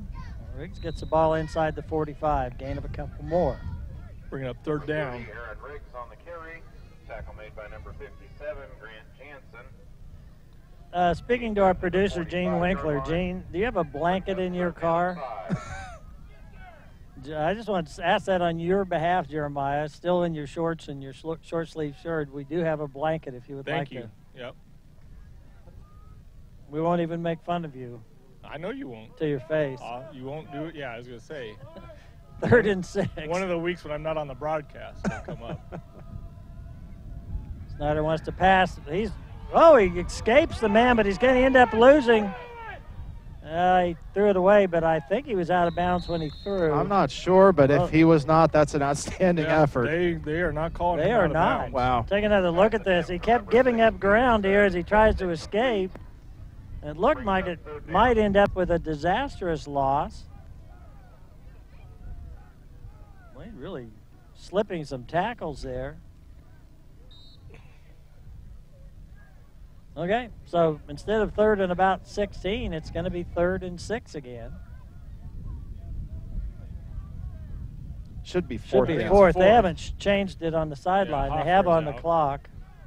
There's the punt. Fair catch called for and made inside the 25. Good directional punt there by Hoffner, kind of pinning the return man to the sideline. He had a similar situation last week and did a good job with it. Probably went out of bounds before he had wanted it to. That was an excellent job there. All right, 1st and 10 for the Broncos now from their own 23-yard line. Hand off to the back that tried to go around the right side, got nowhere. Cade Harms, another tackle for him. He's been all over on defense tonight. Yeah, we've called his name a few times. He's really getting after the ball and in the right position. Charlie Nordquist in there on the defensive line. Lost 2 yards on the play, brings up 2nd down and 12. Shalene, Pippin, along with Harms. Linebackers are Heidebrecht, Riggs. Try to get some more of them here as we go. Oh, good pass play. Pops it out there on that right side. The back runs forward. He's got a 1st down. Yeah, 45 was out there just all alone. There wasn't anyone around him. Good play action fake there from the Broncos. Tackle made by number 46, Garrett Hoffner. Coming in the ball game for the Warriors is Noah Albin. Gain of 13 yards on the play. Good for a Bronco. Hoffner comes out.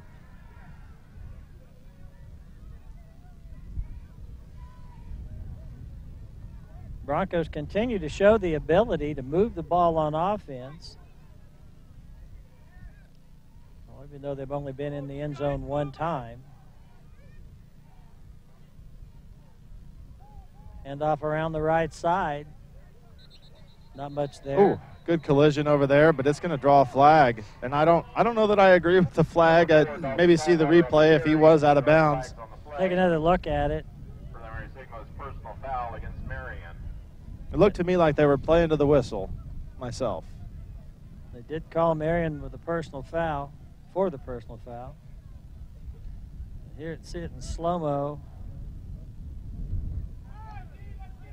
Oh. I don't know. I don't see much there. Unless can't really tell where the sideline was if all the contact took place out of bounds, perhaps. Yeah.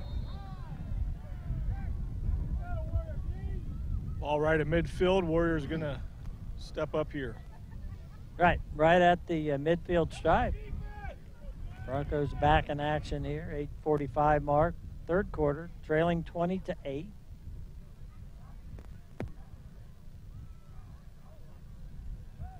Quarterback wants to pass. He's going to go long. The closest person to that was Peterson. Yeah, and I can't imagine. And maybe we'll see something different, but I can't imagine number 5 making a catch with that on his hand. No, I said earlier I thought they'd use him kind of as a decoy. I feel like it'd be a lot to ask of the kid. Yeah, but he was there. I mean, only a few feet away. Yeah. Well, I'd kind of like to see him get a pass to him just to see what he could do with it. Maybe it's covered in super glue or something. Stick 'em. Yes, the old stick 'em, yeah. 2nd down. Around that right side. Going to get close to 5 yards. That's number 4, Tywater. Pushed out of bounds by number 58, Tyler Palak. He went out of bounds a little quicker than I thought. We'll call that a 3-yard gain. Gain of 3 yards on the play. Brings up 3rd down and 7. So 3rd and 7 for the Broncos. The game is kind of ground down to just a little back and forth here in this 3rd quarter. Not a lot of excitement. Quarterback keeps. Oh, he is hit hard. He's met right at the line by Tyler Palak. He was not going to let him go anywhere. Take another look at this as Palak about cuts him in half. Boom, man. 4th down and 7. Hope he didn't eat a big dinner. One thing Warriors did is they elected to stay out here during halftime, just behind I guess those are the east goalposts there. Electing not to go inside. On 4th down, the punt coming from the Broncos. Peterson's going to field it on the 12-yard line. He gets back out to the 15. That's about it. Guys, I was chuckling as I watched their punter. He got back in position, reached down, pulled some grass, threw it up in the air. You know, like golfers do. Just said, "We got some more grass." Did it twice, and I'm thinking, son, if you can't tell where the wind's blowing from. He is a little bit closer to being in, you know, closer to the buildings over there, so, you know, they might have some effect on the breeze. You are giving all the benefit of the doubt you can give, aren't you? All right, 1st and 10 from the 14. Oh, Snyder comes back outside, and he's going to get close to a first down. I thought that play was dead. Sure looked like it. Run into the left, and here he comes back to the right with the ball. Number 4, Jack Snyder on the carry. Yeah, that was designed to go left and had nowhere to go.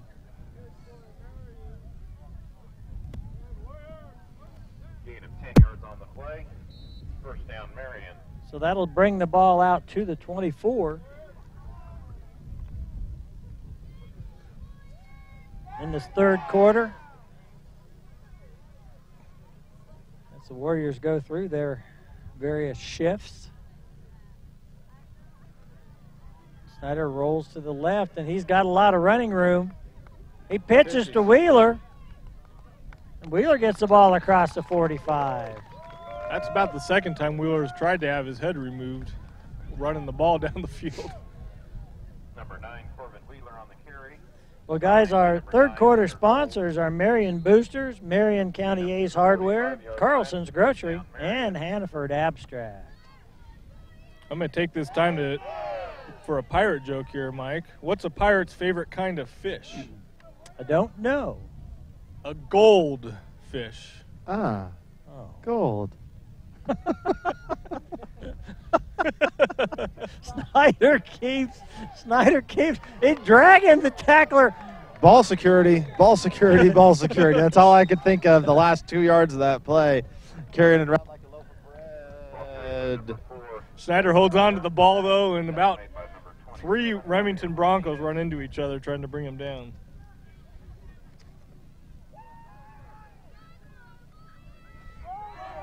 Jeremiah, how much did the pirate pay to have his ears pierced? I don't know, Mike. How much? Buccaneer.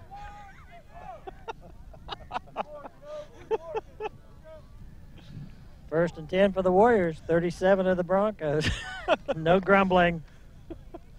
Snyder wants to pass. Oh, was that tipped? I'm not sure if it was tipped. I think he was just kind of erring on the side of not giving the defender a chance to make a play and buried at his receiver's feet instead.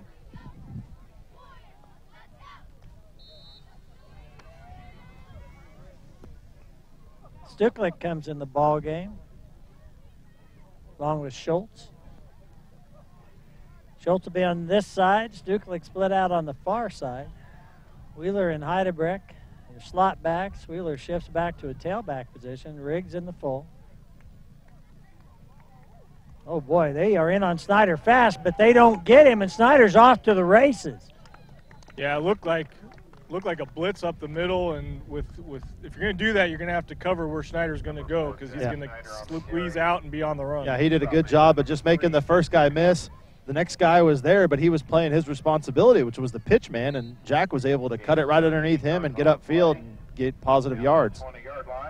17-yard gain on that play, so that puts the ball just outside the 20-yard line for the Warriors.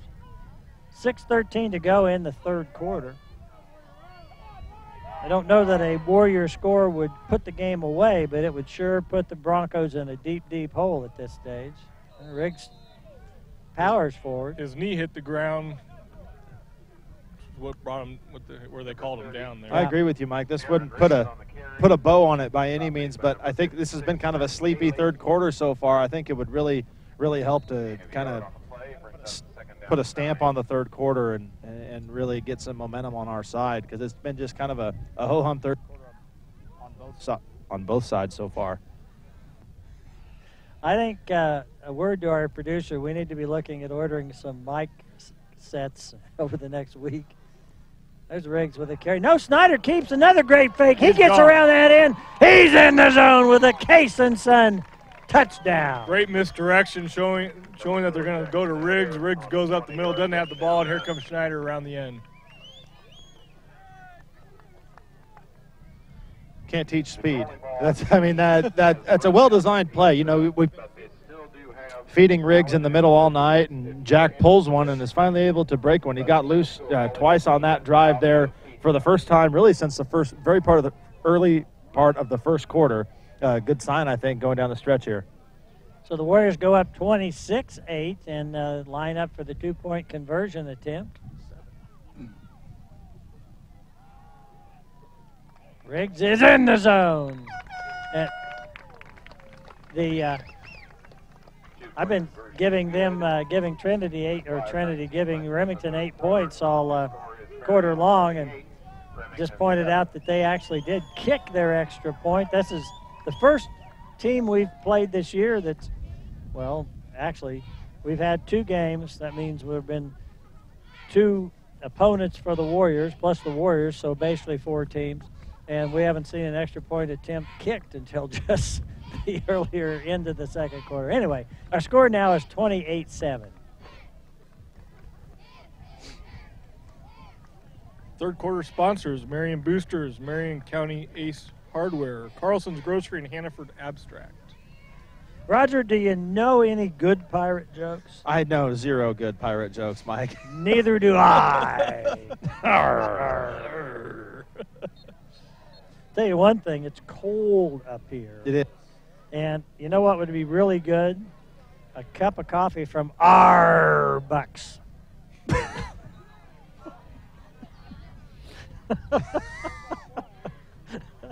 Come on. Oh. Where's the applause? I have nothing. I wish my microphone didn't work right now.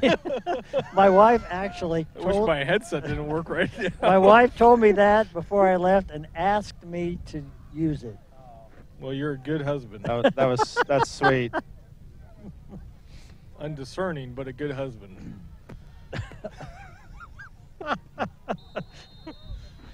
All right, here's Neufeld's kick with a 28-7 lead. Bouncing kick, fielded very cleanly, and then ran 4 yards and took a knee. Why did he do that? Probably that's all he was told to run. Maybe that's it. Yeah.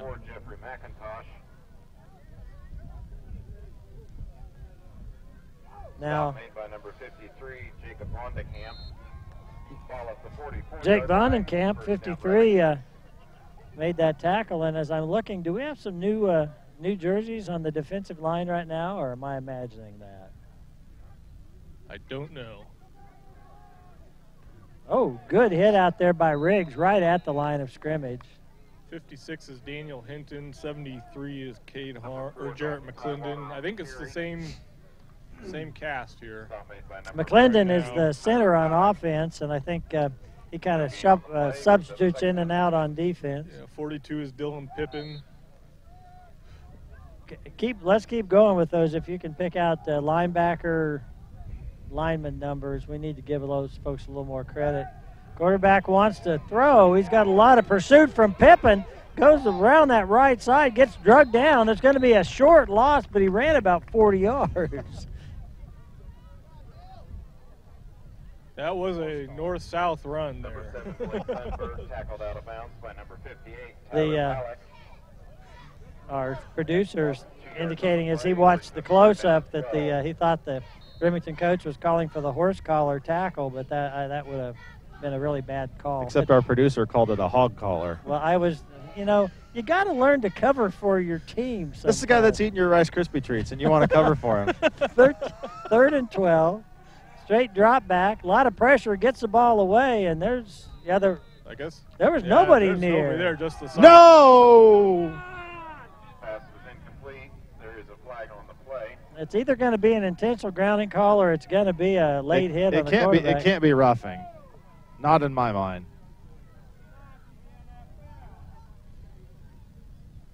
The way the Warriors are reacting, I would say they're going to call that against the Warriors, but I saw no receiver in the area of the pass. There was nobody over there. Okay, that makes sense.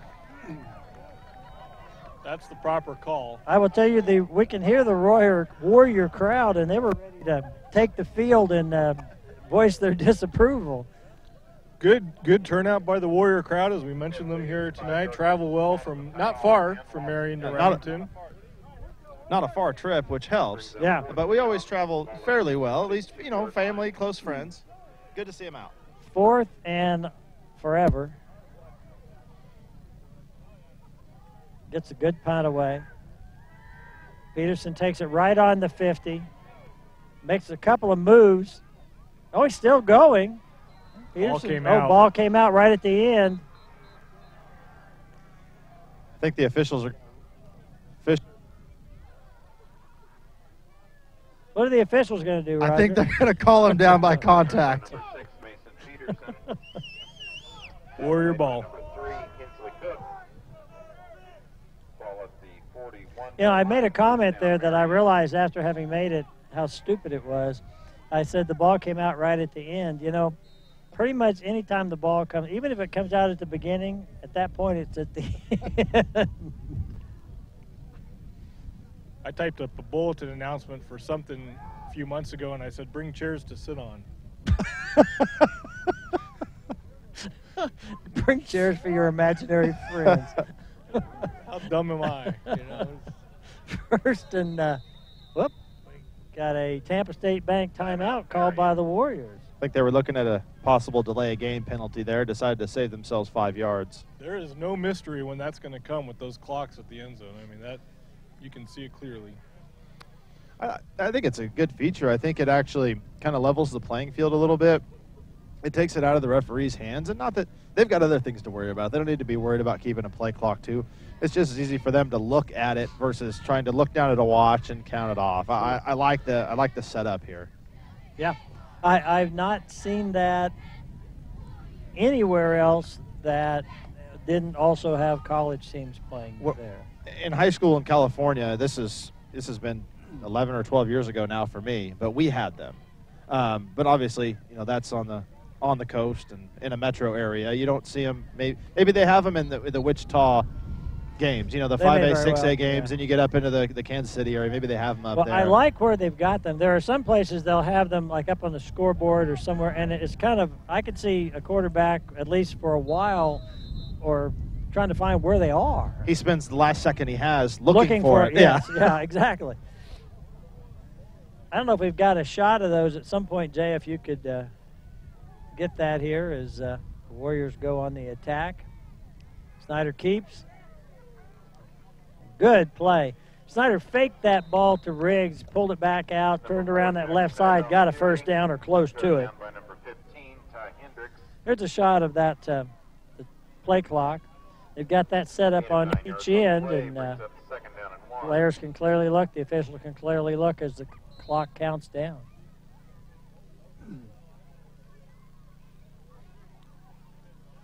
Second and 1 as we are in the end part of this third quarter, 3:38 to go. Snyder wants to pass, pops it out there to Peterson. Peterson still on his feet, putting on some moves. There's a flag thrown in about the 28-yard or the 32-yard line, excuse me. That's in that area again. I didn't see which official threw it, but that is not in the, it's going to be a chop block. That is not in Casey's happy place.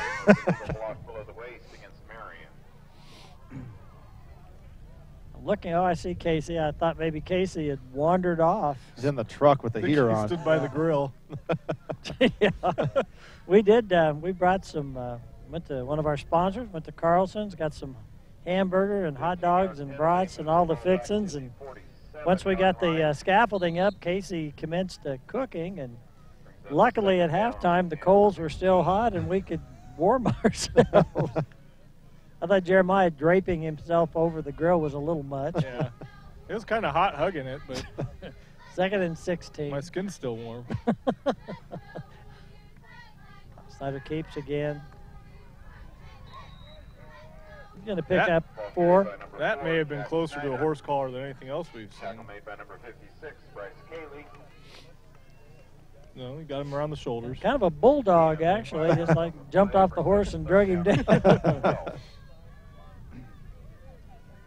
3rd and 11.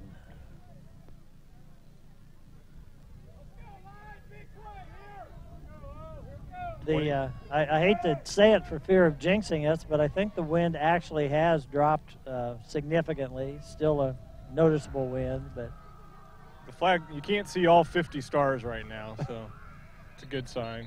oh, probably going to be a procedure penalty against the Warriors, would be my guess. But I could have guessed wrong. Preliminary signal is encroachment against Remington. I was going to say, unless the official was going to moonwalk, I think. You know, that would be great. If an official moonwalked backwards, a 5-yard penalty. Brings up 3rd down and 7. That'd be interesting. That would be. So that'll make it 3rd and 8.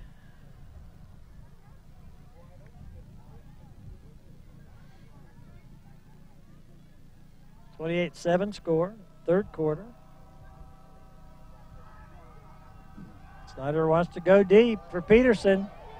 Just a little bit too far. Peterson had the man beat. Attempt from Schneider to Peterson is incomplete. Bring up 4th down. Brings up 4th down. Once again, our 3rd quarter sponsors are the Marion Booster Club, Marion County Ace Hardware, Carlson's Grocery, and Hannaford Abstract.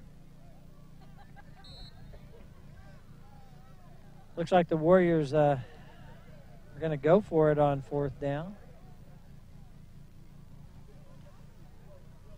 Ball spotted in the 37-yard line of the Broncos. No real reason not to go for it. Hand off to Riggs. Riggs has the 1st down. He's got nothing but green in front of him. He's in the zone with a Case and Son touchdown. Great run by Riggs. Just to the right of center here. You can see it on the replay. 7-yard touchdown run.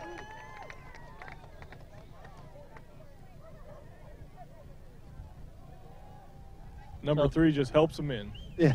I don't think the last score did it, Mike.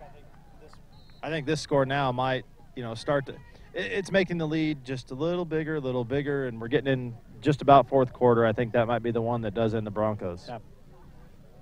Warriors up 34-7.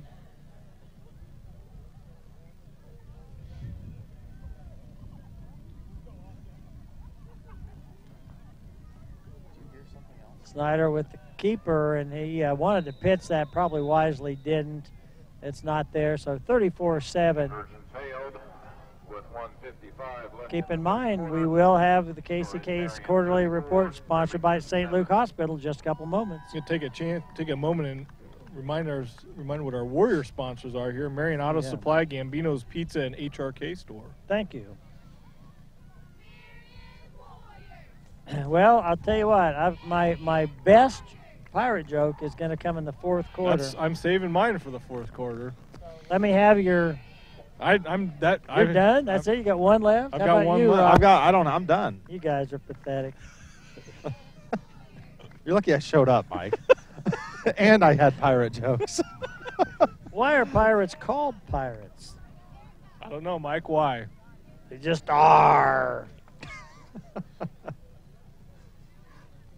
It's a good thing that you cross them out so you don't say them twice. Oh, yes. Have you heard about the new pirate movie? No. It's rated R. Why are you using up your good ones? Those aren't the good ones. I've got 1, 2, 3 left. Winkler wants me to save it forever. Gene, you can't come back and start talking to us now. You've been jabbering to somebody down there.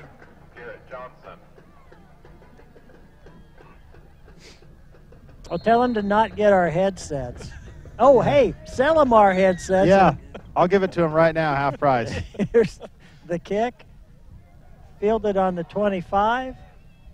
And he's got some running room. He does a nice job, pushes the ball out. He's going to be at the 39. He had running room until he ran into 4 Warriors. Yeah, yeah.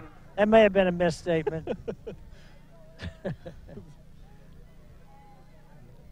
Tackle made by number 20, Ezra Darnell. Watching Daniel Hinton get up just a little slowly out there, and coming off the field is Ezra Darnell, who was in on that tackle. First down, Remington.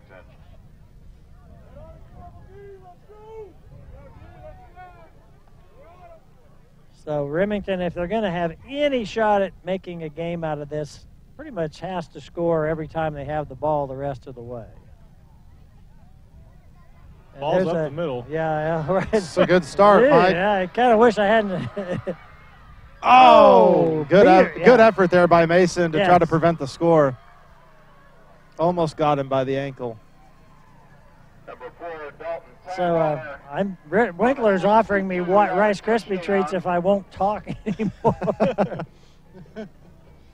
34. That was not what we were looking for. No. 13. That flagpole goes right down the opponent's score. I think that's 13, correct? 13, yeah, correct. 34-13. I think that's the home team score. Yeah, it's our opponent. It's our opponent's score. Yes, it is. Get off my back, Jack. Arr. Arr. Ooh. Ooh, he heard my pirate sound. Yes, he did. Scared him off. Conversion failed with 1:36 left in the third quarter. Score is Marion 34, Remington 13. Would have been better if he hooked it. Oh, that would have been classic. Thank you. Good job. Casey Case is looking at us with disdain. He spit once, I'm pretty sure. If he could throw something, he probably would. He's got the. I'd love to see that. Casey throws like a girl, you know. we're gonna force him. He's gonna activate microphone. One. He's got brats. Brats. Are you gonna throw brats? Throw one of those brats that we cooked.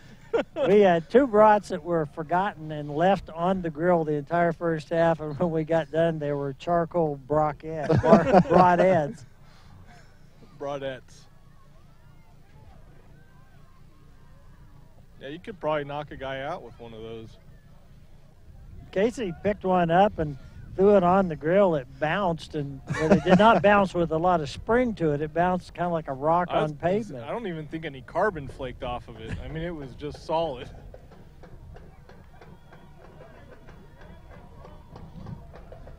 Give Remington a little credit. Their pep band is still in the mix. They've got a pretty decent crowd for a squad that hasn't had a lot of success this year. They've hung in there, at least in spirit. 1:36 to go in this third quarter. Onside kick.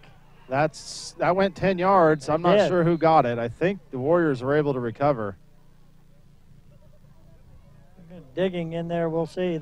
Yep, I think the Warriors did get it. That William Adame that came up with it?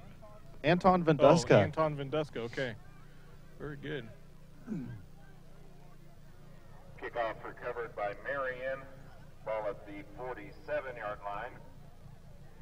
First down, Marion.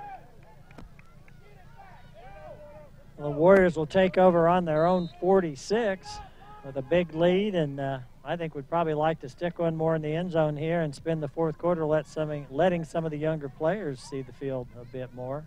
Wow. Yeah. Riggs with the carry, but Snyder took a hit. Yeah, Schneider's going to get up and try and find out where he left that breath, because I'm pretty sure it got knocked out. Here's the replay on it.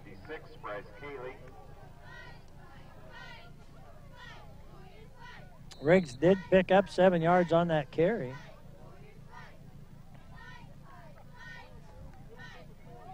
Gain of 7 yards on the play brings up second down and 3.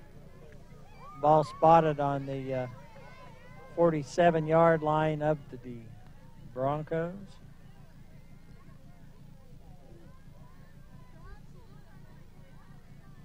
Hand off to Riggs again. Riggs is running hard again. Big gainer as he gets near to the 30.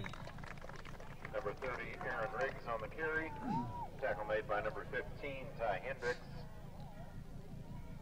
Gain of 17 yards on the play. Down both defenses kind of just not getting to the ball quick. No. Just not quite finishing the play, right, as the coaches would want.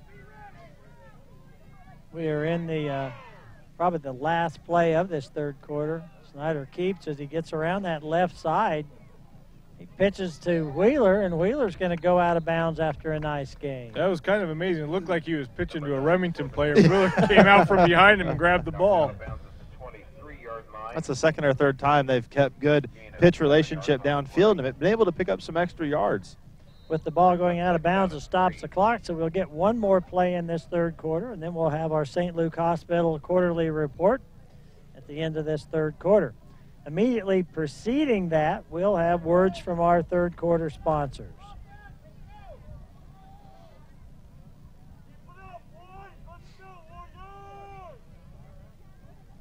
Ball spotted on the 23-yard line of the Broncos, and we've got a flag.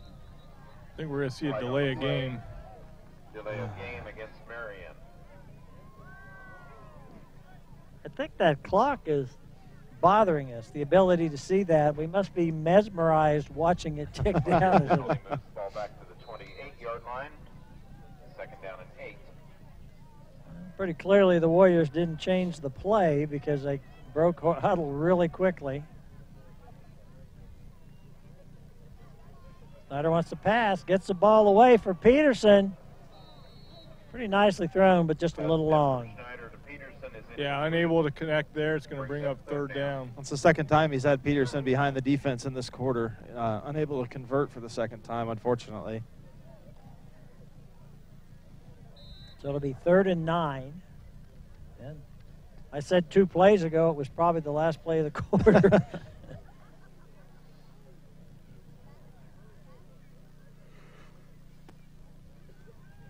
If the Warriors stay in the air or go back to that Riggs carry, and that's Riggs with the carry.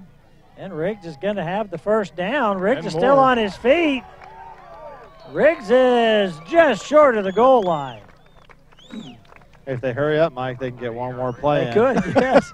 Stop the clock to move the chains. They could do it. 15, Ty Hendricks. It's a note to our producer to have the third quarter sponsors commercial messages ready. Here we go. The Marion High School Boosters are always there to support the students of Marion High in all their activities.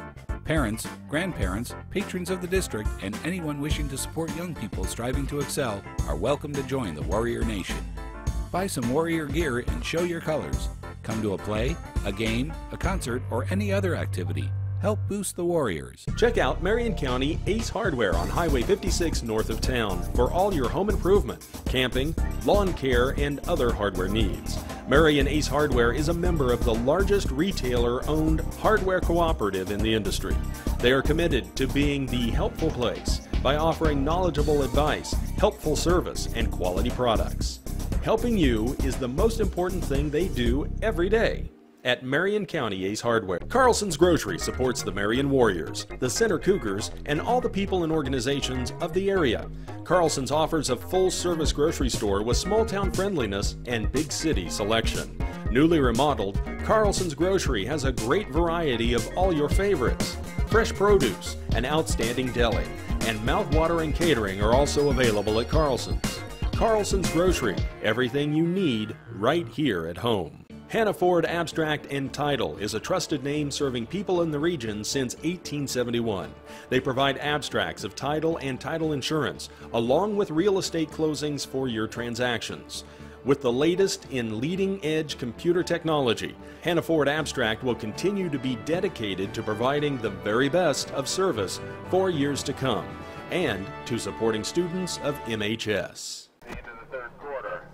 So we thank all our third quarter sponsors. We'll come back to our fourth quarter sponsors, Marion Dye and Fixture, Edward Jones Investments, Donahue Corporation, and the Lumberyard. And now let's go to Casey Case for the St. Luke Hospital quarterly report. All right, guys, looking for my happy spot again. Looks like I've found it. I know 2 things again. Number 1, the wind has started to die down a little bit. Number 2 is number 4 for Remington is still their best player. Right when it looked like we had things put away, he takes the ball and hits a seam up the middle, and he's about as fast as anybody on the field, it looks like. Good player, good presence on the field. Marion, on the other hand, is still doing a great job of execution.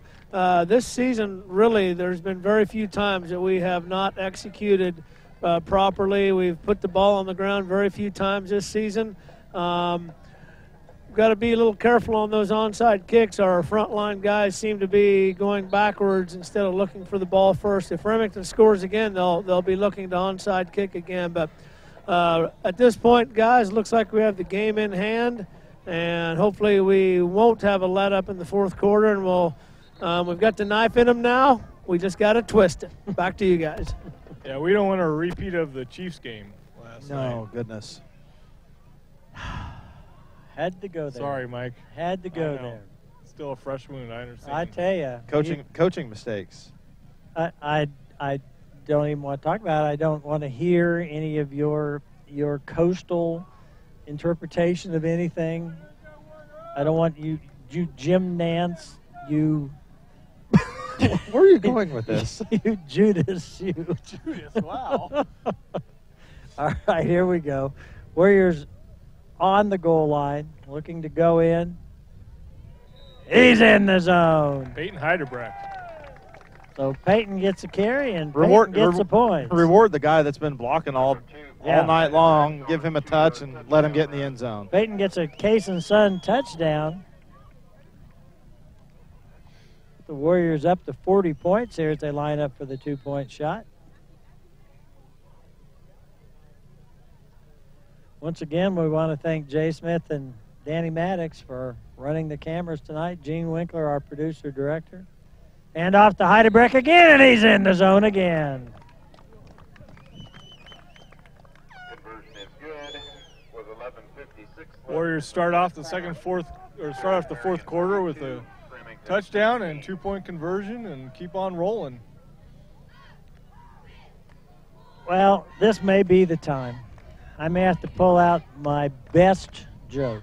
I have to tell you. You think yours is better than mine? Don't know, but I love it. I just love this joke. Can I decide whose is better? Yeah, that'll be good. Okay. Okay, you want to go? You want me to go? It's up to you. You're the senior member of this group. Okay, go. All right. What has 8 eyes, 8 arms, and 8 legs? I don't know, Jeremiah. What has 8 eyes, 8 arms, and 8 legs? 4 rookie pirates. A twist. A little twist. Yeah, very. Okay, that's good. That's good. All right, let's try this one. What's orange and sounds like a parrot? I don't know, Mike. What's orange and sounds like a parrot? A carrot. Jeremiah wins.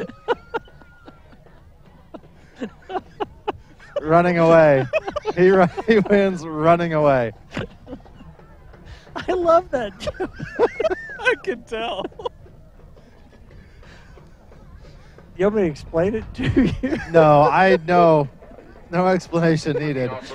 My decision has been made, and a winner has been crowned. I think one of the things in Jokes 101, Mike, is if you have to explain it. That's not good, is it? It's not a good sign. Nice kick. Driving kick. Taking it to 20. Back's going to get the ball out across the 35. Kick returned by number 45, Garrett Johnson. Should have had Casey judge. Casey will always go against me, but I might still have better chance with him than I have with Roger. Judas, you mean? I don't think it was the personnel. It might have been the joke. No. Yes, Mike.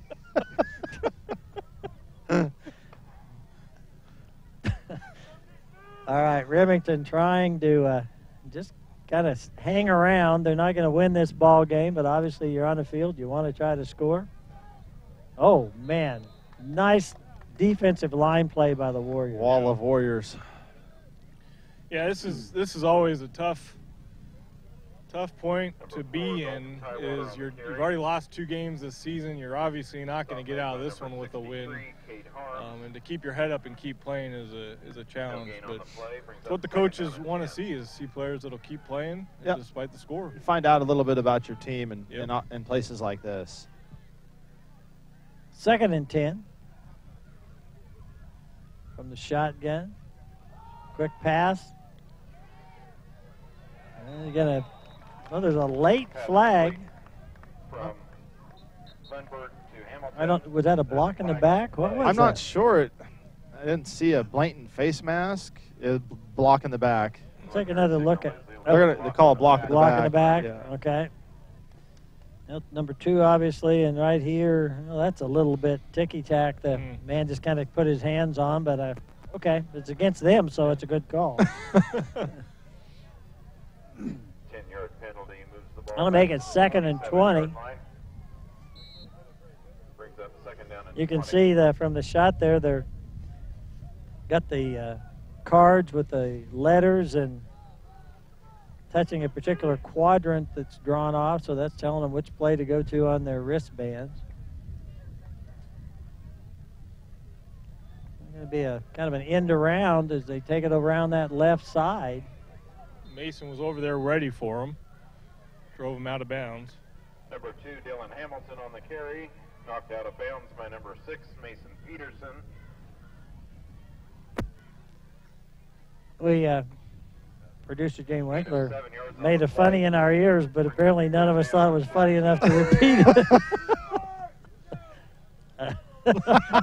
Winkler said it's better than that last joke. I agree. If the bar is that last joke, it's low. I beg to differ. That was a good joke. You're going to take that to the grave. Yeah, I am. Oh. 3rd and 13.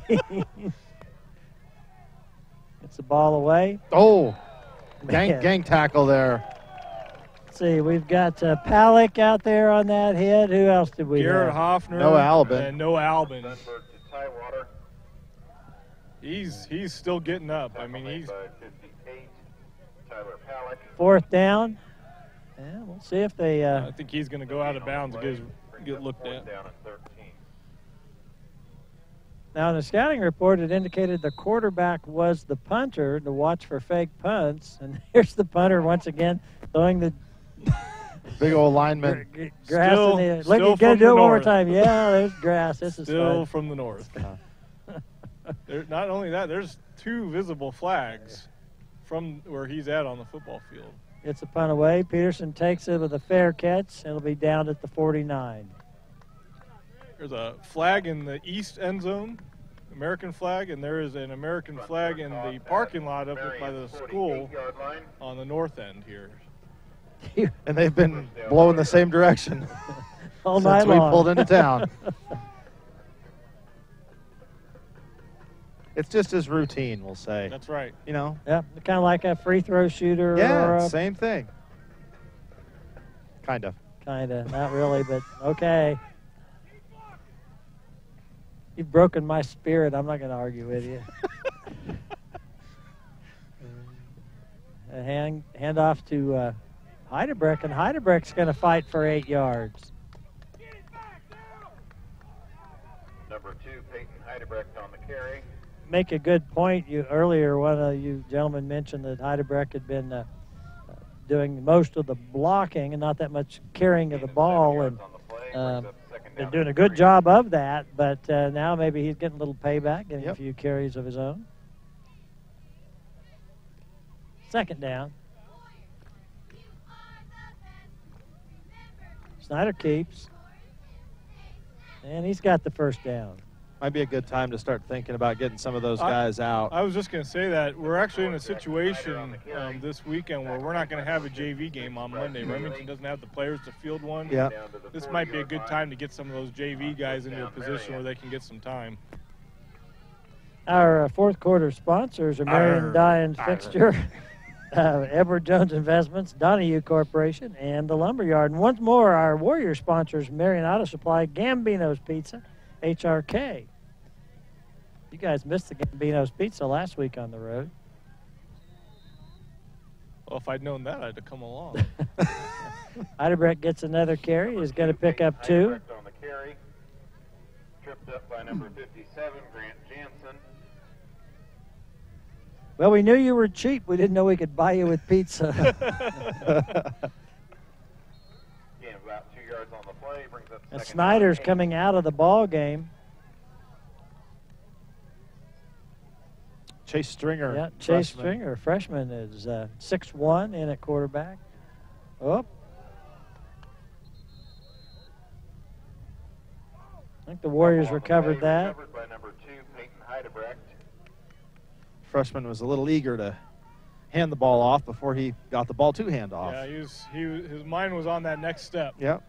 No gain on the play. Brings up 3rd down and 8. That happens. Yeah, you know, your first varsity snap, and it's a quarterback, for goodness sakes. So there's no way you can hide. Yeah. The ball's going to find you. 3rd down and 9. Stringer hands off, runs the fake. Short gain on the carry by Riggs. 4th down. I had a friend that played quarterback and went on to play in college, and his comment first time he played varsity quarterback in our high school, he said, "That's really fast." Oh. It was just a whole different speed. No gain on the play. Brings up 4th down and 8. So Hoffner drops back to punt. 7 minutes remaining. At this point, no reason to try to go for it. 4th and long. Hoffner gets away another good punt. That's just great. That's that is just oh my stellar. Great job too on the part of Ezra Darnell to get down the field and cover that punt. Also down the field real quickly was Colton Brewer.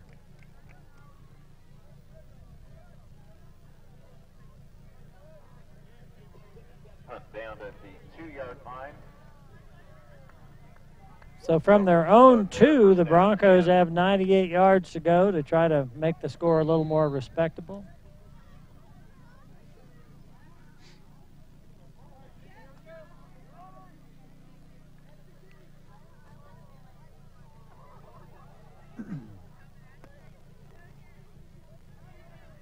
Man in motion.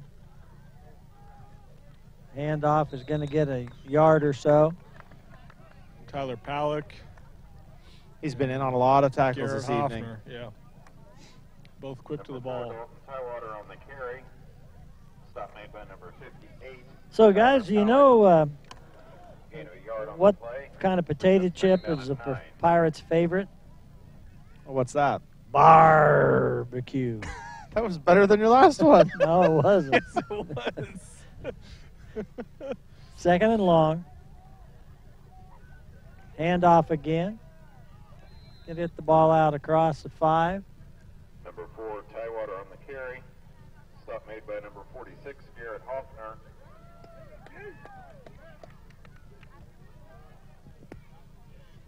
Gain of 3 yards on the play. Brings I had to up wade 3rd through down. quite a few pirate jokes to get ones that were on the air appropriate. You know, I found the same problem. There were some very humorous jokes, but they weren't appropriate for our situation. 3rd and 5. Going deep. Oh, the pass is complete. Devin Nice Ringy play. there to cover. He had good coverage. Yeah. Just wasn't able to break it No, up. didn't really turn to make a play on the ball. Was still right there to have a shot to make the play. If there's any sign that the game is nearing completion, Coach Edwards is now back on this side of the field. So. Notice Caleb Het going in on defense. We got, you had made reference earlier to substitutions. Well, it's happened in mass at this point.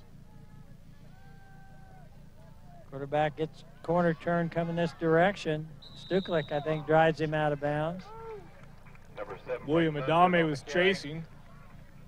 57.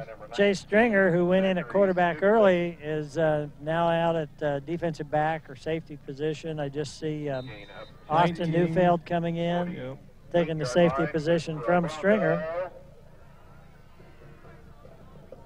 Number 8 is Devin Ringy in the ball game.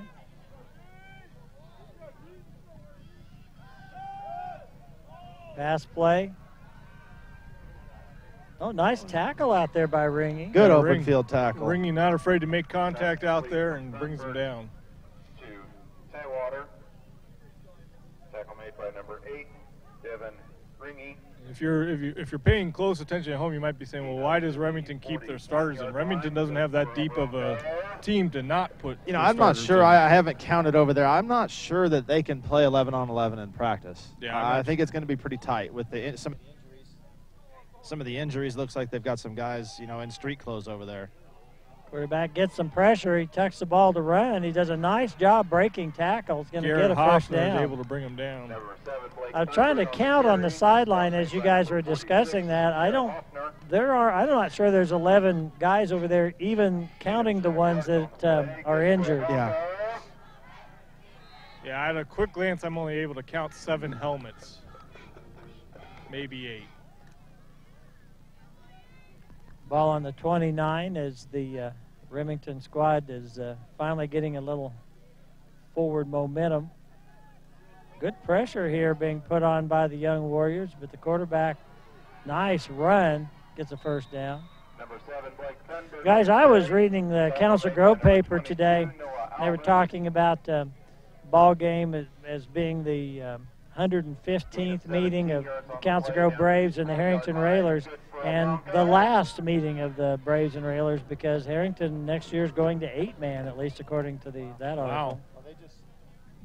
They just recently cut their baseball and softball programs in the spring, and so they're obviously making a change. Nice coverage and tackle out there by Jake Vondenkamp. Yeah, Jake pulls him down with a great tackle, and this is one of those things that you don't want to see. You don't want to see people getting injured, but Remington just doesn't have the bodies to put in to pull these guys out. And number 4, I'm sorry, Casey's referenced him, but we do have a name for him now. Dalton Taywater. Yeah, he's been an impressive athlete out there, but I don't know if he got a muscle pull on that, but he's hurting. They don't have the luxury to substitute the young guys, because I think some of the young guys are playing, and even if they, you know, they just don't have the bodies right now to be able to make those moves. Have a Tampa State bank timeout. Just by way of comparison, the Warriors have 35 on the roster, and that number is actually down a bit from some prior years. But, of course, rural schools statewide are facing the same kind of situations with dwindling enrollments and people more and more moving to the cities. We hope that people will realize the quality of life available in places like Marion, and Marion in particular, as a matter of fact. Absolutely. Yeah, Remington has 28 people listed on the roster, but I do not think that they've got 28 people suited up tonight. Now, if you have any doubts about quality of life, where else can you be able to sit in your home and hear broadcasting like this? That's right. Quality broadcasting.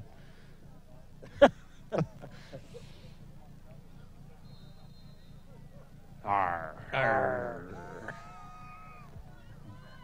Ball on the 10-yard line. Our score 42-13. Remington driving against the Warrior JV. Pass play, fade to the end zone. Nicely. Oh, going to get a pass interference call. Pass was broken up and flag is thrown. There is a flag on the play. Roger, give me your thoughts on that. I thought it was a very good defensive play. I did too. disagree with the flag. Interference against Marion. It'll be half the distance to the goal.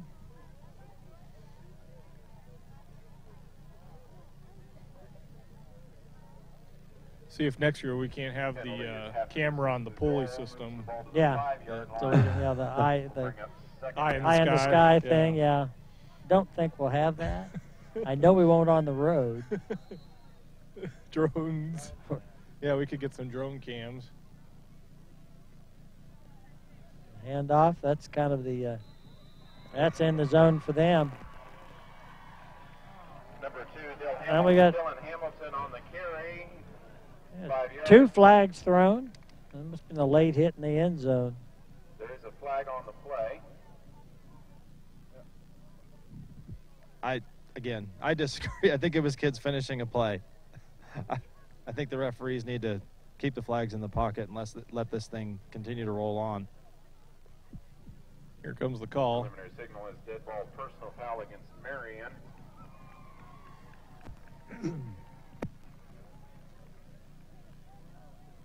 Our score is now 42-19.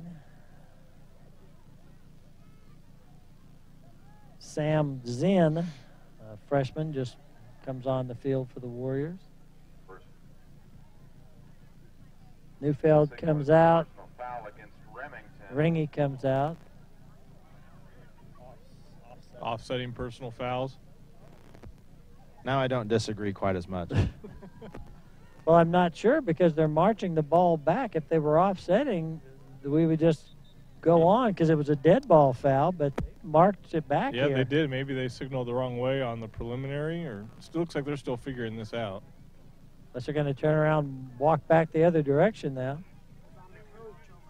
Okay, we're getting the word from our producer and from Jay Smith that the foul call was against the Remington coach.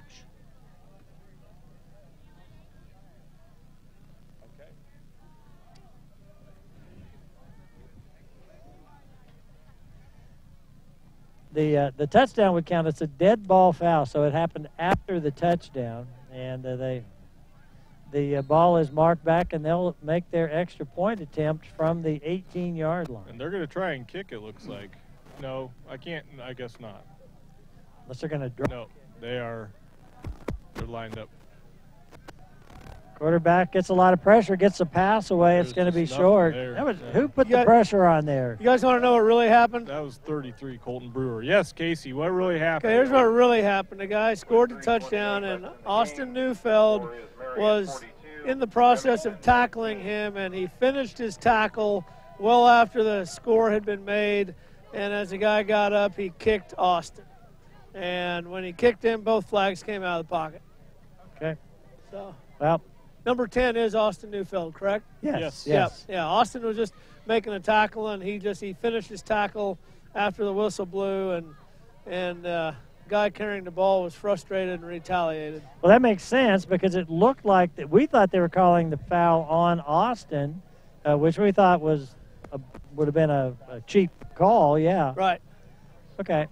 Bottom line is it was after the touchdown was scored, so it's a dead ball foul. That's why they moved it back and tried from there. They didn't get it. It's Warriors 42, Broncos 19, 3:28 to go. Yeah, but it was obvious that something happened because both referees pulled their flags simultaneously. So I think perhaps a word we had that there was an issue with the coach came from the Marion stands, and perhaps they weren't correct. 42-19, if we score again, I said 49-21. Well, that'd be real good. I mean, that'd be pretty close. So that would be, given your questionable victory in the pirate joke contest, and that if you won that as well, that would be a big night for you. What I'll do, Mike, is I will send you the link to the website where I found my jokes, and you'll be prepared. Well, now for next just year. one moment. While you two were slowly throwing out an occasional joke, I was bam, bam, bam on a consistent basis. We weren't compared on total body of work. We were compared on one joke. Quality. Quality, Mike. Quality. You know, in this, I am Letterman and you are Leno in this comparison. I will tell you this right now. If you want to appeal to the lowest common denominator, Jeremiah, be my guest. Oh. All right, Warriors. JV offense is on the field. This will be kind of fun to see if they can. I'm surprised you didn't say Carson. Well, Carson had no rival. There was no one to go against. Hand off right in the middle, and I think that's what we're going to see for the rest of the game here. 3:20 left in the quarter. Let's see, that was 22. Albin on the carry. So get our fourth quarter sponsors here: Marion Dye and Fixture, Edward Jones Investment, Donahue Corporation, the Lumberyard. We will have some words from those fine sponsors immediately at the end of the game, and then our final quick version of the St. Luke Hospital Quarterly Reports with Casey Case.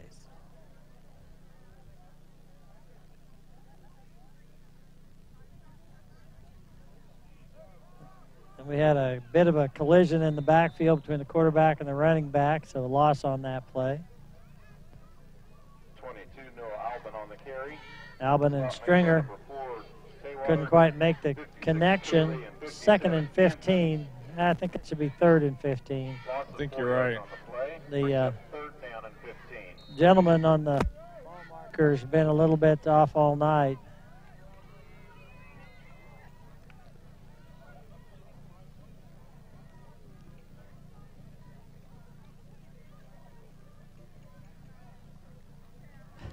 Stringer keeps. Fighting it over the football. Some things will get worked out here, I think. I think the running back thought it was his, and the quarterback thought he was going to pull it back out. Under 2 minutes to go in the ball game. Warrior punting team going on the field. On the play brings up 4th down and 13.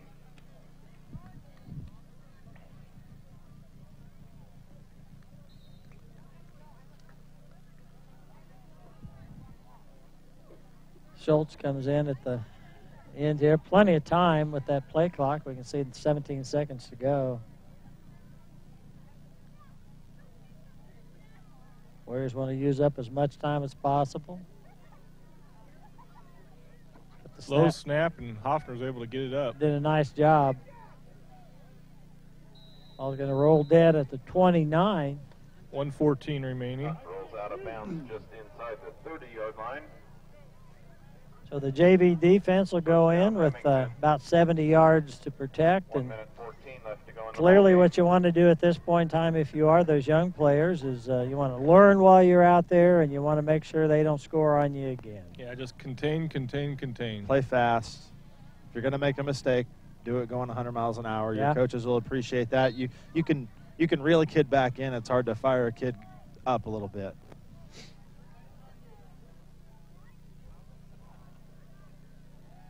Passing play, good pressure from the young Warriors. Plays away.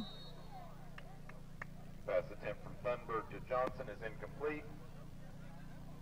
Brings up 2nd down. Well, we'll go to our sponsors in just a moment. We're still going here. If we get an incomplete pass on the next play, we will take a quick break. Minute 9 left in the ball game. Thank you, Mike.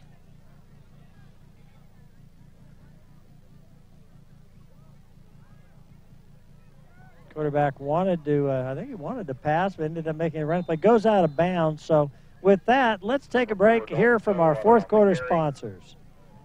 Marion Die and Fixture is a Bradbury Group company that manufactures a wide range of custom dies and fixtures for metal forming applications. The dedicated employees and management place an emphasis on quality. Marion Die and Fixture is a proud supporter of the Marion community. Donahue Manufacturing continues the tradition of quality trailer manufacturing which began over 50 years ago. Located just outside of Durham, Kansas, Donahue builds a full line of agricultural, industrial, and utility trailers. Continuous product evaluation and quality improvements ensure that you get maximum value for your trailer purchase. Please visit our website at donahuetrailers.com or call us toll-free 1-800-457-7406. When there's work to do, Donahue.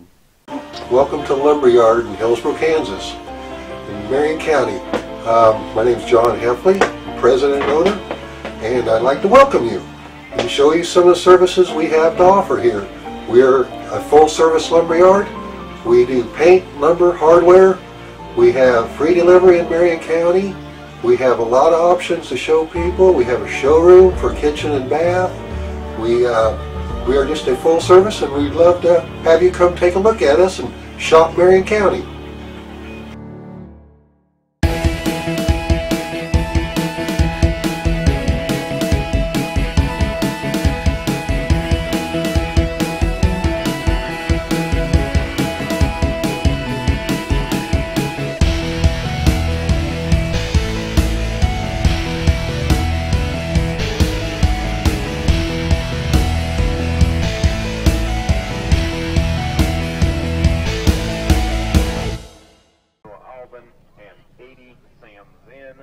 Back and ready for 3rd down. Quarterback went out of bounds on that far sideline. Had a little bit of a pile up there. They untangled it, got the ball reset, and we've got 1:01 to go. Warriors rush number 90 onto the field. Michael, say that name. Foreign exchange student. Marta Janenko. Thank you very much. Oh, nice pass play, and the receiver breaks the tackle. And they better jump on him soon. He's got a head of speed up. He's going to go all the way for a touchdown. Pass complete from Blake Thunberg to Garrett Johnson. I don't think they're going to be too concerned with that in film study. I mean, it helps the score. 6 yards, good for a Bronco. Just helps people looking at the newspaper to think it was a little closer game, I think, than it really was. Right. And you can't fault either side. Marion's doing what they're supposed to do. They got to get their young kids in. Remington, their kids have to play. Those are the kids that they have that are in uniform and are healthy. They have to play. Right. If Remington had a JV and had not pulled them by this point, I think we could be critical. But as it is, you know, what are you going to do? No. Quarterback keeps. He's going to get the 2-point conversion. That'll make it 42-27. 48 seconds remaining in the quarter. We might, Casey, are you available where we could do our quarterly report? Let's do our St. Luke Hospital fourth quarter quarterly report starring the handsome and debonair Casey Case. As soon as I get over here to my happy spot, I think I'm in it. Yep, there we go. As you guys said, Marion's going to win this game 42-27, barring a very late score by either team. Good game by the Warriors, good execution. Very few mistakes as far as turning the ball over. We got our JV in there most of the fourth quarter, so good deal so far. I don't think we've had any, maybe a few bumps and bruises, but no major injuries. Going into a big game next week, homecoming Saline. El Saline, of course, made it to the state championship game last year before getting beat. I got a report from our friend Janae Rempel with the press that Cedric was beating El Saline tonight. So be a good game next weekend. Come out at Warrior Stadium. Old Settlers Day, homecoming. Going to be a lot of hoopla going on. Thanks, Casey. Here's the kickoff coming up. Our fourth quarter sponsors, Marion Dye and Fixture, Edward Jones Investments, Donahue Corporation, Lumberyard. Thanks to those folks. We've got the kick fielded and coming around this side. It's playing great speed out here. Nice job by Neufeld.